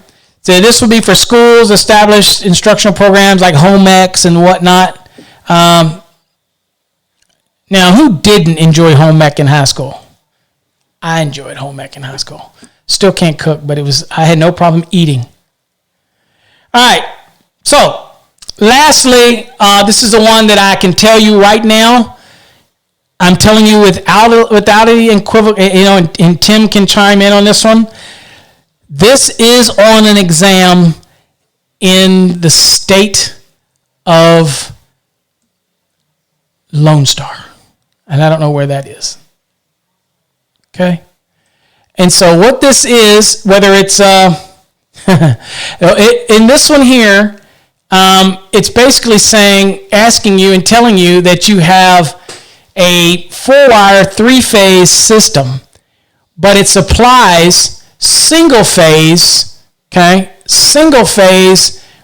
dryers or Texas. I didn't say Texas. Did you say? I didn't say Texas. All right.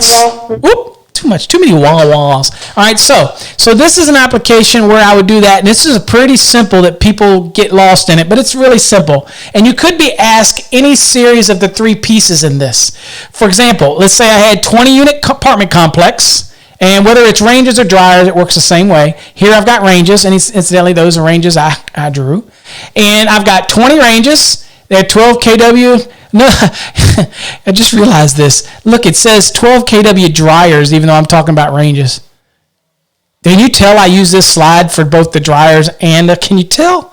I just now caught that. Anyway, 12 kW ranges, good enough. All right, so what you do is you take the 20, you divide it by 3, and that equals 7. Okay, because you round. So let's do our little math with us. So we want to do this one. In case you run into this question on an exam, and it says that you have single-phase ranges or dryers supplied from a 4-wire 3-phase system. That's kind of how it will be worded. Okay, so I'm just saying that I believe that's how it'd be worded. Okay, with good probability. So in this case, I've taken 20 divided by 3, 6.6. You can't have a 0.6, so that's 7. Okay? So the maximum is 7 is the maximum number between any 2. So so the code says In the red you see on the screen, it says where 2 or more single-phase dryers or ranges are supplied by a 3-phase 4-wire feeder or service, the total load shall be calculated on the basis of twice the maximum number connected between any 2 phases. Well, you've got 3-phase, and you're connecting just 2 of the phases off of it to supply these dryers, right? So the way it works out is you simply take the total number of dryers or ranges in the building, divided by 3 because it's 3 phases, and so the connecting anyway, you can't have more than 7 connected to any different phase, okay? So it's 7 times 2 is 14 ranges. So 14 ranges is what you use now. That's your number that you use. Then you go to the table 220.55 with that 14, that number of ranges, 14. So then it's just as simple as going down to the 14 and then going over and looking and going over to column C, is because you always use C unless it states otherwise. In this case, they were all 12 kW, so it didn't matter. It falls under C, but not under A or B. And simply come down, and at that point, it's 29 kW is the demand. Now, in your exam, you could be asked another question. They could ask you, they want to know, for example, and you'll get it. After you see this, you'll say, God, it's so easy. They might say, well, what is the demand per phase? Well, if it's 29,000 watts demand overall, okay, and since ranges only take 2 phases, then you take the 29,000 divided by 2, and it's simply 14,500 per phase. That's an easy question. Now if they go, oh, smarty pants, so what's the equivalent to this in 3-phase? Well, it's still got 3 phases, right? A, B, and a C. You only calculated the demand for 2 of the phases, and you know what it is, 14.5 each. So since they're alternating all the way up, and you know that all the phases A, B, and C are going to be used, it's easy. You just take the 14,500 times 3, and the total equivalent 3-phase load is 43,500 VA. So as you can see this, you can work this any given way and be able to work that question out. Okay? That's just an example of how you work it out, and you're not going to get one on an exam any more complicated than that right there, and I promise you. Okay? They're not going to get any more complicated than that. All right, that's enough of that. So, any questions on just in general ranges? That should be all you need to know, trust me, right there, in order to get every range calculation okay on an exam. Shouldn't be any more complicated than that. In fact, I can guarantee you that one, okay? Now, the demand load is actually the calculation of what you get at the end. The demand factor is the value. So demand factor would be percentage, whereas the demand load is the actual value after you do the calculation. Okay? Chiming in, Paul. You are free to chime in all you like, Frank. Okay? If I'm wrong, tell me. All right, so at the end of the day, there is another calculation that I know that you're going to have on an exam in some of the bigger state, is one that deals with all electric restaurants, okay? 220.56. The 220.56 is for commercial kitchens. That's your kitchen equipment other than like big mixers, things like that in a commercial kitchen. That's what it's all about, okay? So that's when you would use that. So if you get a calculation where they're telling you have a commercial kitchen and it has a big mixer and dishwashers and things like that in there, that's equipment in a kitchen, of a commercial kitchen, okay? That's the only time that come into play. So the one I did want to show you guys is, in case you run into it, is, hold on here, let me go down, see if I can get to it. So new restaurants, 220.88, it says calculating of the service and feeder where the service feeds a total, where the feeder serves a total load, and that is where you have an outside service, and it actually then has a feeder to a feeder, and that panel, that feeder, is seeing the entire load connected to it. Okay, it says for new restaurants, you shall be permitted. Okay, shall be permitted in accordance with 220.88 in lieu of Part 3. So if you want to do an all restaurant and you want to add up everything and do the standard method for the restaurant appliances, you can, or you simply take all their values, you add them up, okay? Add them up, and then you're able to come down here and use this optional method, okay? So it's literally taking the nameplate values of everything, okay? As it says right here, add all electrical loads, including both the heating and the cooling, to calculate the total connected load.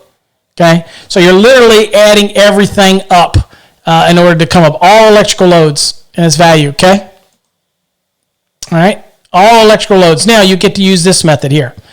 Now, interesting enough, the one I've got highlighted here. And I will just give you one and let y'all work it out, because again, I'll unhighlight this because it doesn't necessarily doesn't need that. Okay, so if I told you I had 768 kVA and it was an all electric restaurant, all electric. We added up all the nameplates and everything in there, and it was all electric. In that scenario, I literally added up everything, and I told you it was 768. Tell me what you think the kVA is, the actual demand value, okay? The demand, or the calculated load is, probably easier to say, calculated load of that 768 kVA. What do you think it is? I'll let y'all sit there and try to calculate that out for a second, because this one will definitely be on an exam. It would definitely be on in the state that I use as my background on my my board. Yeah, so as Tim says, if you happen to be in that weird state of Texas, and it might be okay in your other states too, you can make notes in the front of your code book. And you can, make any kind of notes, but check with your locality first, or check with your testing to make sure they're okay with notes. I can tell you that Texas allows them in the front as long as they're in PIN, they're permanent, things like that. And there's a lot of other states that allow notes as well too. Okay. And I've got, like I said, and I know this to be true because obviously I'm licensed in Texas, but also I teach a lot of people in this state, and obviously I helped write a couple things for this state, right? Okay, so yeah, you're not everywhere is going to let you have notes. Not everywhere. But if you happen to be blessed enough to be in one that does, and you really feel you need the notes, make the notes. And if you go dig into my Facebook page and you scroll down long enough, probably last year, you'll see where I posted all the notes that are in my code books. Okay?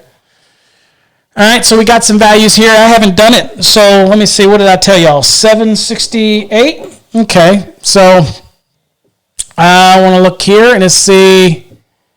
So I said what? Did I say 768? Yeah, I did. 768. I'm going to do it too.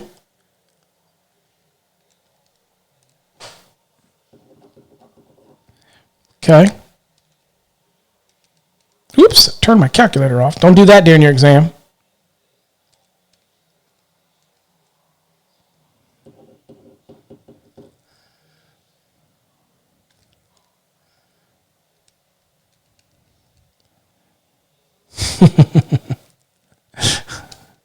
I'm going to do this again because I think, hold on. I'm looking at some answers here on the screen, and I'm pretty sure here, so hold on. Damn it, I keep turning it off. 768 minus. Yep. Okay. Yep. Got it. Yep, I'm right. Okay. All right, let's see what answers we got. Let me just say that 557 is incorrect. 556.5 is incorrect.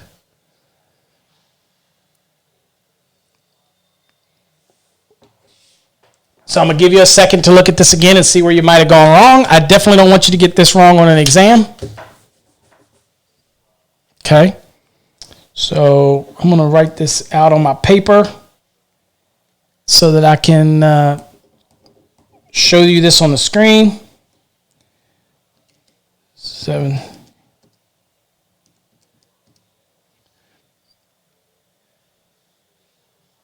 Okay.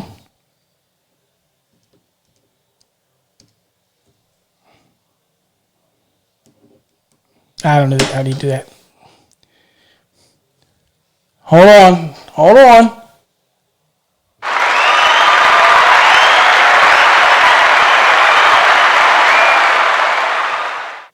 We have an answer on the screen.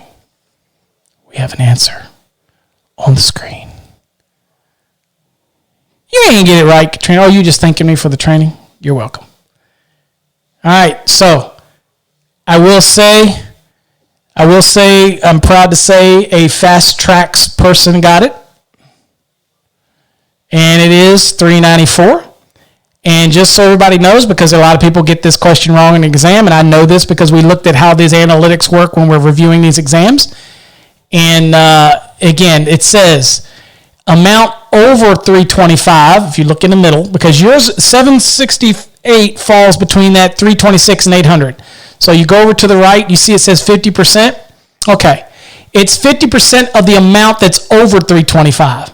So you have to take the 768 minus 325. That leaves you with your remaining value, I believe, 443. Then it's 50% of 443 plus the 172.5, and that's how you get your answer. Makes sense, doesn't it?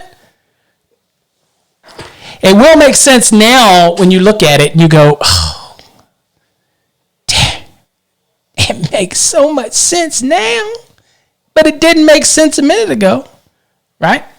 So that's how that works. There would be no reason to put the amount over 325 in there if you took the value 765 and then took it at 50%. There would be no reason for the parentheses. You with me? Okay. So it's kind of one of those things that we hear. Jason, I don't know. I might. Depends. We'll see how it goes. If it records it okay, I will try to anyway. Okay, so that is basically one that I just don't want to make sure that you don't miss on an exam, because you won't have to do any calculation to get there. They'll just give you this amount. They'll just say, boom, here's the value. All electric. Boom. But just remember, you're actually going to take the value they give you. Okay? Subtract the amount that's in the parentheses to find out the amount that's actually over the amount in the parenthesis, and then take that value at 50% and then add the value that's next to it, the plus whatever it be, 147.2. So again, think of that diversity, baby. I mean, that was what was that? 768, and I'm able to take it at 394. That's beautiful. Beautiful. Now, if you want to size it for the full 768, that's a lot of kVA, buddy. Go for it. You're going to have monster service. You're going to have to buy a big wire from me. And I'm going to be, celebrating with that big bonus or whatnot. I don't get any bonus for wire, by the way. I don't sell wire.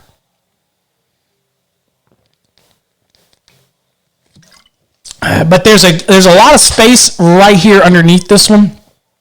In those states that let you if you can make notes in it, there's a lot of notes you can write, that little formula right here, or remind yourself by you doing an example. I usually say just do a little example down here if they'll let you write in your code book. Okay? I'm just saying. Where did they come up with those numbers? Actually, if you look at how the numbers fall, when you look at the 80%, again, I'll attempt to do this, and again, I probably screw this up. If you see the 0 to 200, and the 80% of that is, watch this, 200 times 80% is 160. Notice the first one over here is 160, right? And so then you kind of work it from there. So the next one, 325, and I think it's let's see, yes, 325. Hold on, I screwed that up.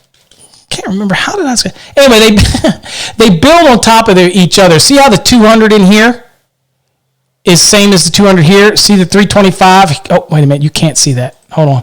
See how the 200 here corresponds here, and then here corresponds here, and then here corresponds here. So basically, if you look at the values, this 160 is 80% of 200, and the increase that it increases goes up in the same proportion. Okay, so this is 80%. I think this one might increase at 10%, and this one might increase at 50% or somewhere. Anyway, they build on each other. Where we came up with it, the good news is, let's look at it this way. It allows the buildup of diversity in there. And of course, many people ask me different stuff about the code and where things originate and where it comes from. I'm the first one to tell people I'm not a code historian. I'll be honest with you, I have a hard enough time since I teach code all over the country. I could be in a jurisdiction tomorrow and I'm teaching 2008, and then somewhere else I could be teaching 11, and then 14, and then 17, and then 2020. It's hard enough for me to remember the current codes that I really don't dwell on the history, on why something got somewhere. I don't question it, because if it's in the code, it had to go through a code making panel. They had to vote on it. They had to agree to disagree. Everybody had to vet this out. And unless I know something that would get this different, or something I would have to change, then I'm going to have to substantiate it. You know what I mean? I'm going to have to tell this panel that I think that this is wrong and that I have a better way. Then I better be able to explain it. And I don't, I just follow the code. I don't know enough about to say diversity. I haven't done enough testing.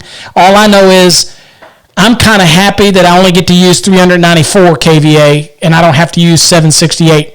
I'm just saying, because if I had to do that, my commercial restaurant's kitchen's going to be huge, and it's so much diversity anyway that this is all based on the allowances for diversity. And so, again, smarter minds than me have come up with that concept. Okay? All right. Let's see. What else do we want to go? I've got. I'll do 10 more minutes, and so I will do some. We'll do some exam prep questions real quick.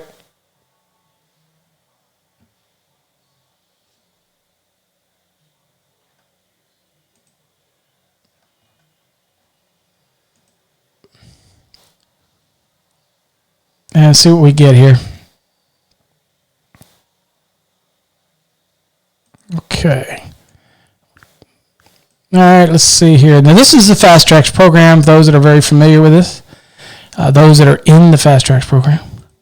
And I'll go down to the mega folders, which I'll need to start doing a bunch more of those guys that are in the program. Let's just pick this one. We'll just go in to do some of these.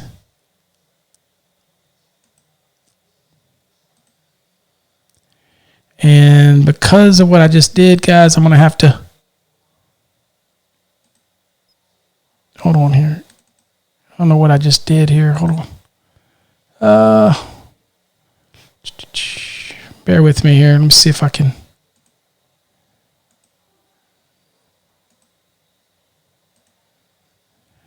All right. That's not what I want. Bear with me. It's got to work through this tonight. All right, now let me see if I can find the right one. There it is. Okay. All right, y'all ready? Let's see here. In dwelling units, hallways of blank feet or more in length are required to be have at least one 15 or 20 amp rated 125 volt receptacle outlet. 20 feet 15 feet, 12 feet, 10 feet. Let's go. Kick it to me. Let's go.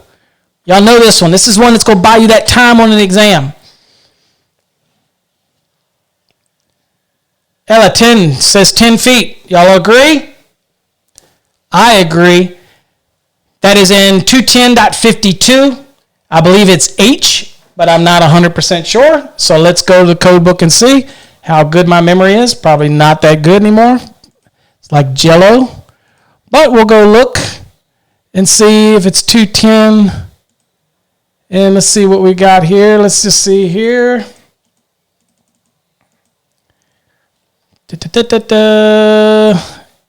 H, hallways. Dang, I'm kind of smart. There you go. 10 feet. Right there. Very good. Sweet. Y'all getting it? Okay. Now where I got to go to? Oh, I got to go back to the browser. Sorry about that. All right, so I'm back to getting all these screens screwed up. All right, so 10 feet. We nailed it. Next. Boom. Okay. Electrical outlet boxes installed in walls or ceilings are required to be blank, accessible, metal, visible, or readily accessible. Okay, guys, on an exam, this is a no-brainer. I can do a process of elimination, right? So again, outlet boxes. Think that one over again, Jeff. So I gotta have. Do they have to be metal? No, we know we make plastic ones. Do they have to be visible? No, because we know that they could be behind a luminaire and it's still not visible, but it's there. Readily accessible. Now, they don't all have to be readily accessible. This is not a panel we're dealing with, right? So you have A, B, C, or D. Process of elimination. We have to get to all boxes because we have to be able to get to the wiring inside of them, right? So this is a process of elimination. Obviously, we're finding this answer. If we were in the code book, probably going to be where we see boxes in 314 and the requirements there, okay? So let's go to this one here. It's kind of lightning rounds here. We'll go with accessible. There you go, 314, so I was right. So it'd be under boxes. So one of the ways to find this in the index would go back and look under boxes, and you probably will see something in there. But in an exam, I knew that metal, that, obviously, I'm pretty sure we probably work with residential. We work with mostly plastic or non-metallic boxes. So visible, okay, and readily accessible. I'd hope not, because that would be a problem. Because if it's readily accessible, that means to be able to reach without anything blocking it, climbing under, climbing over. That means that every box on our countertop in our kitchen would be basically not readily accessible. So we wouldn't want that. It is accessible. But remember, when we kick something into that readily accessible, then that's tough, because that means that I had to be able to get to it without climbing over, climbing under, anything obstructing it. And obviously, if I put a luminaire in a box, I'm going to obstruct it right there. But it's still considered accessible.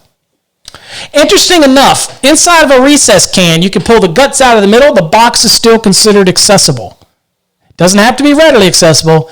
It's still accessible through the inside of the actual recess can. Can might not be worth crap after you do it, but still, you could get there. All right, let's go to the next one. All right, you guys give this a shot here. It says raceways installed in solid rock. Wow. Why would I install them in solid rock? Okay, raceways installed in solid rock shall be permitted to be buried at, okay, I get it. Buried at a lesser depth than generally required when covered by at least blank inches of concrete extending down to the rock. So it looks to me like we're looking at inches. So is it 4 inches, 2 inches, 6 inches, or 8 inches? Give me a code reference. Where would you go? Well, in my mind, you guys are so sharp now. You've come to me so many weeks doing this. You know that we're talking about depth of cover. Depth of cover, right? That's type of concepts. So everybody says 2 inches. All right. What code reference would you be there at? Now, this is one of those ones where I know the code reference should just pop right out the top of your head. You're like, boom, boom, just like Tim just did. So we'll go to the code book, and we'll go where Tim says go. We'll go to 300, and we'll go down to 300.5. So here's 300.5, and here's some notes. Oh, look at this note. Where a solid rock prevents compliance with the cover depths specified in this table, the wiring shall be installed in a metal raceway or non-metallic raceway permitted for direct burial, means it's rated for such. The raceway shall be covered by a minimum of 2 inches of concrete extending down to the rock. Y'all are like rock stars. Hold on. Nailing it. All right. Oh, wait a minute. We don't know if y'all are right yet. We got to answer it. There we go. Now you know you're right. All right, let's go to the next one real quick. Lightning rounds. All right. The next one here. The minimum number of 120 volt, 15 ampere general lighting branch circuit required for dwelling that has 70 feet by 60 feet of habitable space is what? Well, let's see here. We know it's a dwelling. First thing in my mind, 7 by 30. Okay, well, I'm not going to tell y'all how to do it. Let's do this. Okay, 21. Okay. Yep. Why do you need an illustration? Here's the surface of the ground. I'm trying to put the raceway, this pin is my raceway, I'm trying to put it in the ground, and the depth of cover says that I've got to be, say, 18 inches. I can't get it 18 inches. I can't dig it 18 inches because the code says the depth of 300.5 says I need to go 18 inches. I can't get it 18 inches too. So what is it saying I can do? Well, I can put it at 5 inches if I want, as long as I put 2 inches of concrete over it. I mean, you'd have to literally get through the concrete. We're just trying to protect the raceway. So the note is in lieu of the depth in the chart. If you put it in a metal raceway or a non-metallic that's rated for direct burial and you put concrete over it, and it's at least 2 inches, then the depth just does not matter. And the reason you couldn't get to it is, what are you supposed to do in real life? If I hit rock, there's nothing else I can do, right? I hit rock, but I still got to go there. What do you tell the guy? What do you tell the homeowner? I'm sorry, you can't have that. You can't have that wiring out to your post light, or you can't have your. Okay, you know what I'm saying? So again, that's the concept. You still get to go there. You just got to put that concrete. So you got to buy a little concrete, pour a little concrete over it, walk away smelling like a rose. Woo, woo, woo, woo. All good. All right, what do we got? Jay was doing some math. Yep, that looks right, math. 17.5. Okay, well, you haven't finished yet, Jay, because I need to know how many I can have in there.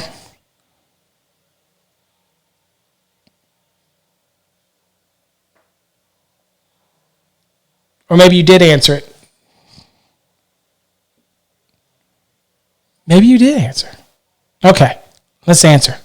Let's go with the consensus here. Seems to be 2. Okay, so let's go. Oops, here we go. We'll go 2. Oh! I tried, Jay. I tried.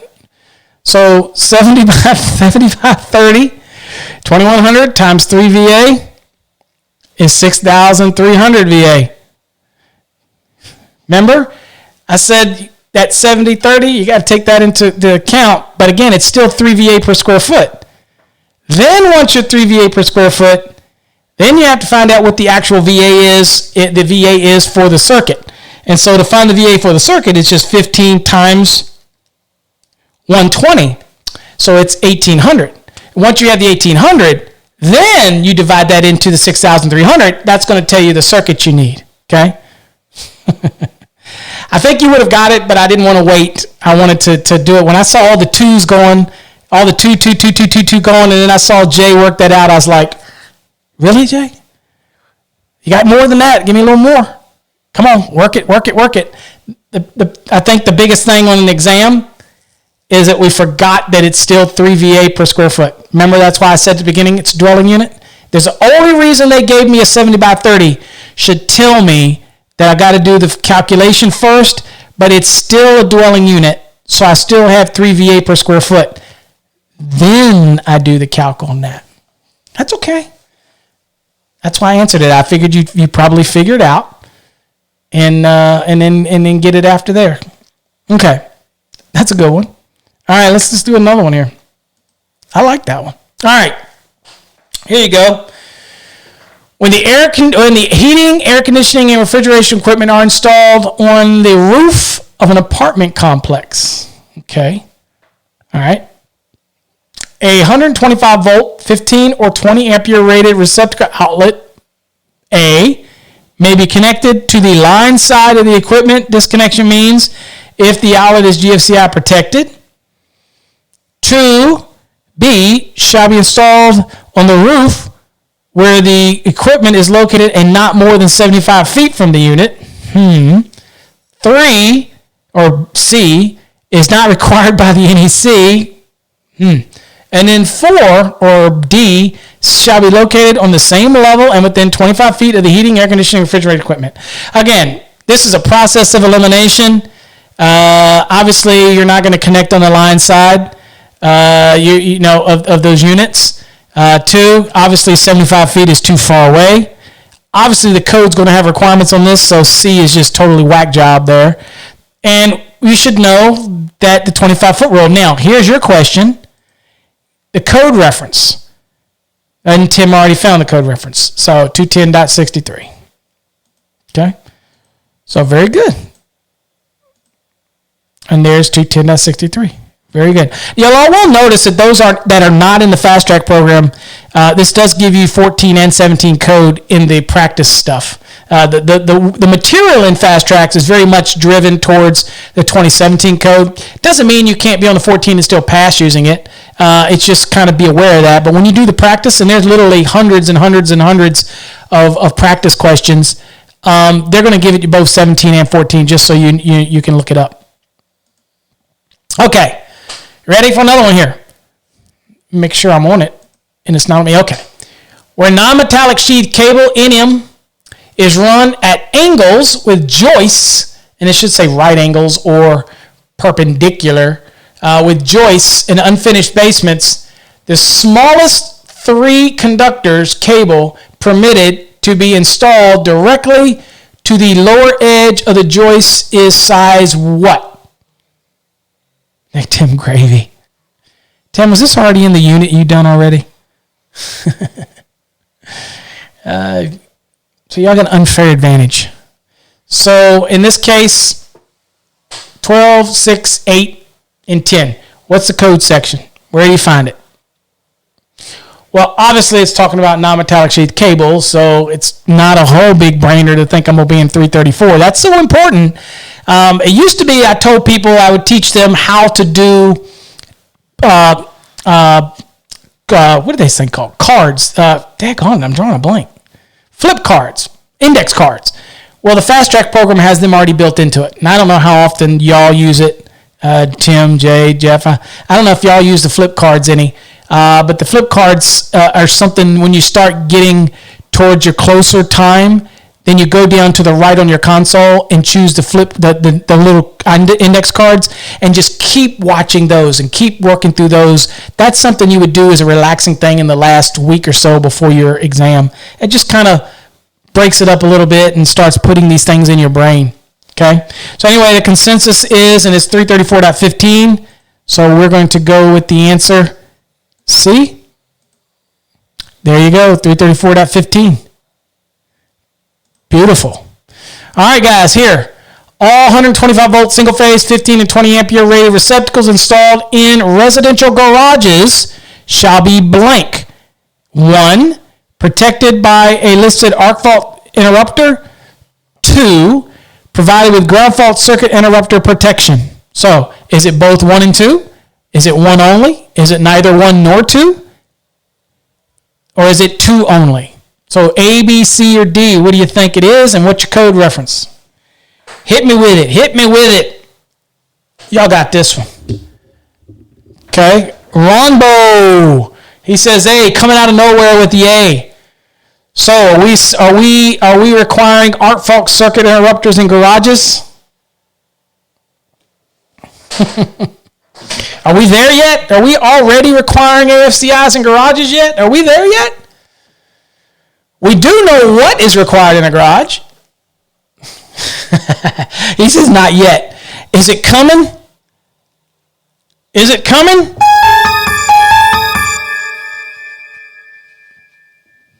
Yes, it's probably coming. All right, so you better watch your tongue there, Jay. That's the last thing. We need more expansion. Anyway, okay. So what reference would this be for this one? Well, first of all, just for the joy of it, because I know how much everybody loves AFCI devices, and you know what? I will honestly tell you they work, even though some people will believe me and won't believe me. I know they work for a fact. I did serve on a task group for that, and I have seen them, and I know they work.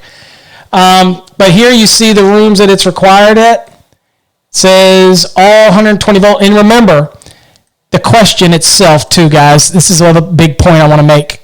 If you look at the question is talking about receptacles.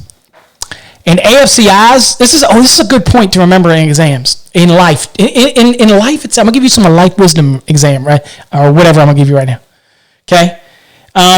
So, when you see something talk about 125 on an exam, they're talking about a device, a receptacle, or 250, it's a device.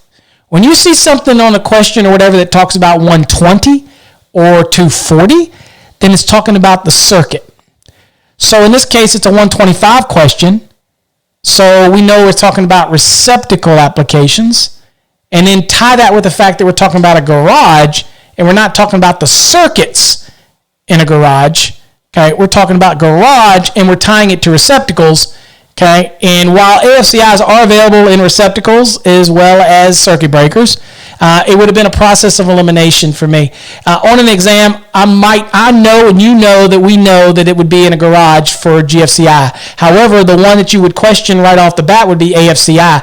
I personally would probably jump to, if I didn't know, I'd probably jump to 210.12 because that's AFCIs, and I would look to see if it said garage. If it didn't say garages, boom, I'm right off of that one, and I know my answer, D, 2 only. Okay, so it's kind of my mind, the way my mind works, and you don't want to be in my mind for a day.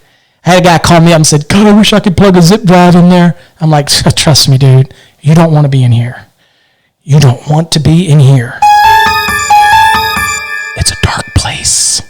Anyway, so here you see kitchens, family rooms, dining rooms, living rooms, parlors, dens, sunrooms, recreation rooms, closet, hallways, laundry, similar rooms, blah, blah, blah. So nothing about garages up in that mamma jamma. So, whoops, wrong one. So we don't want to go there. So we know the answer is going to be what? 2 only. And there you go. So yeah, you got your one question you got for the 210.8A2. That's where you guys got the GFCI. I think you probably knew that one off the bat. But 210.12 also is what shows you that AFCIs aren't in there yet. At least not yet. All right, last one for the night, folks. It says where a 120 volt light. Hold on, let me make sure I see it. Okay. Where a 120 volt lighting branch circuit is to supply only 6 100 watt, 120 volt incandescent. Do we even make those anymore? Yes, I'm sure we do. Incandescent luminaires determine the approximate total current on this branch circuit. Okay, it seems to me like we have an Ohm's law type of question. So work this out. So we know what the voltage is. We know what the watts are. Hey, that's interesting. You could have my nifty little Ohm's wheel. You know, a little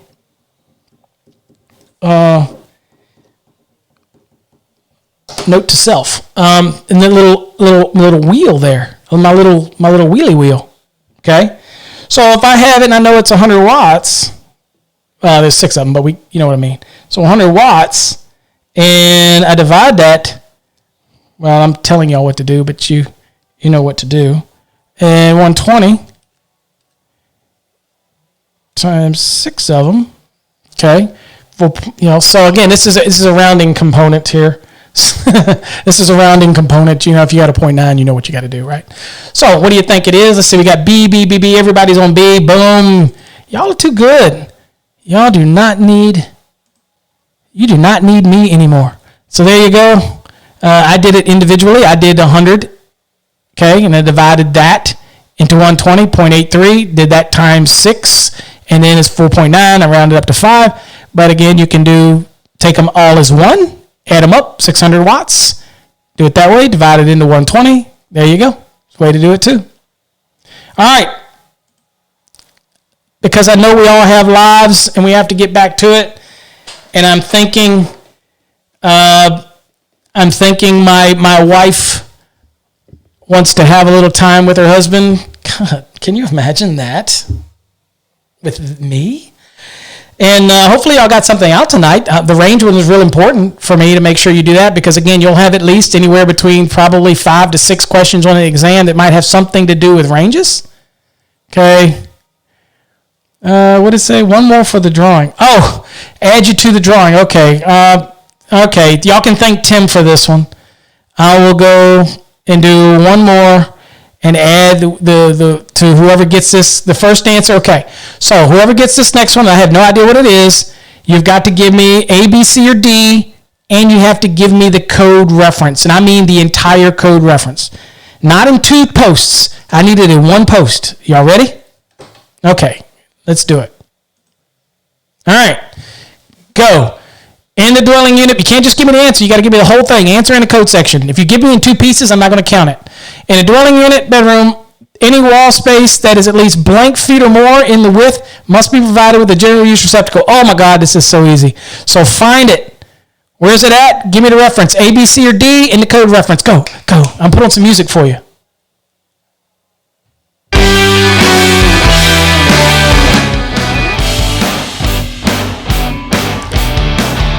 Incorrect, Rombo. You got to give me the code reference and the answer. You're not in the running. Hold on. We have a contestant. We have a contestant. I will say it's a fast track contestant. But you got to use the code book, Rombo. All right, so let's see here. Jay's got an answer. Y'all can look it up. If Jay's wrong, you can... Can you copy and paste Jay's? And it depends. If Jay's wrong, everybody else should be looking up to see if Jay's wrong or right. All right, so don't you stay out.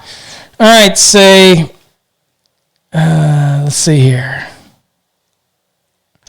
You know what? Staying out, Jeff, is like Jim Jones not drinking the Kool-Aid and using the gun because he didn't like the taste of Kool-Aid. Really? Wow. Hold on. That is a really poor example. I apologize. Okay. All right. Let's see. I need to look this up now, don't I? All right. So what reference did you give, Jay? 21052 A21. Okay. Well, a couple people give it. Brian's a little late in there. So, but since it's the same number, we'll assume. So let's see. 21052. God, that was such an easy one.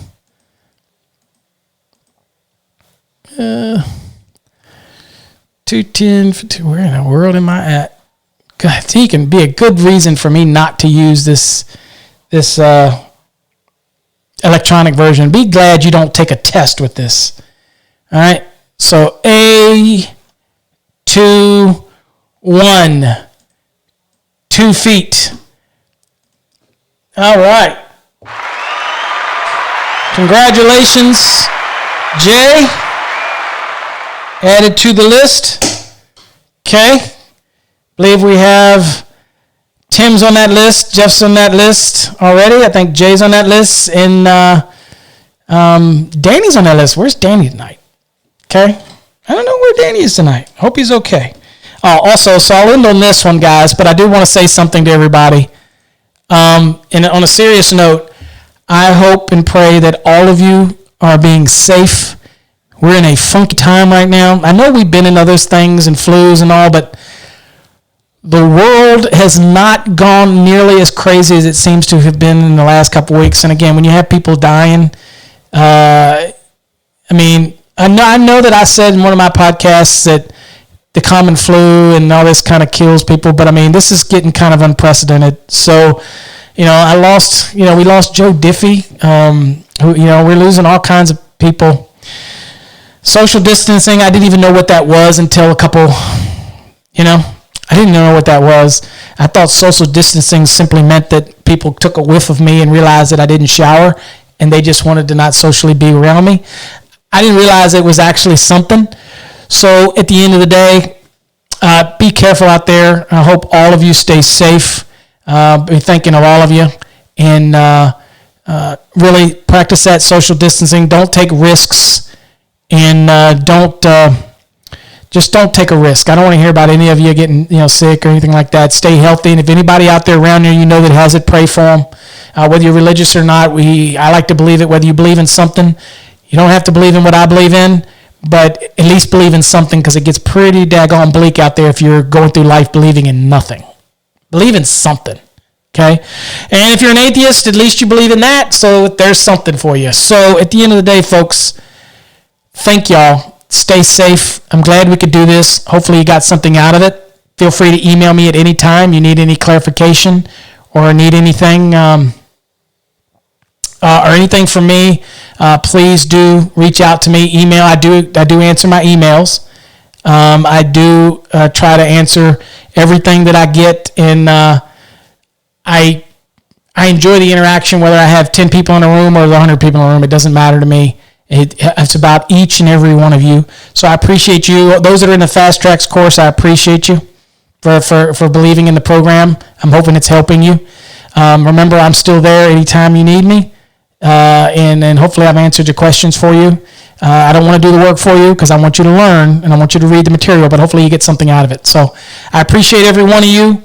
So until next time, folks, stay safe, be careful, hold your loved ones near. You only go around this rock one time, and when they're gone, they're gone. It's no doing it again. Okay? All right? God bless. Y'all take care.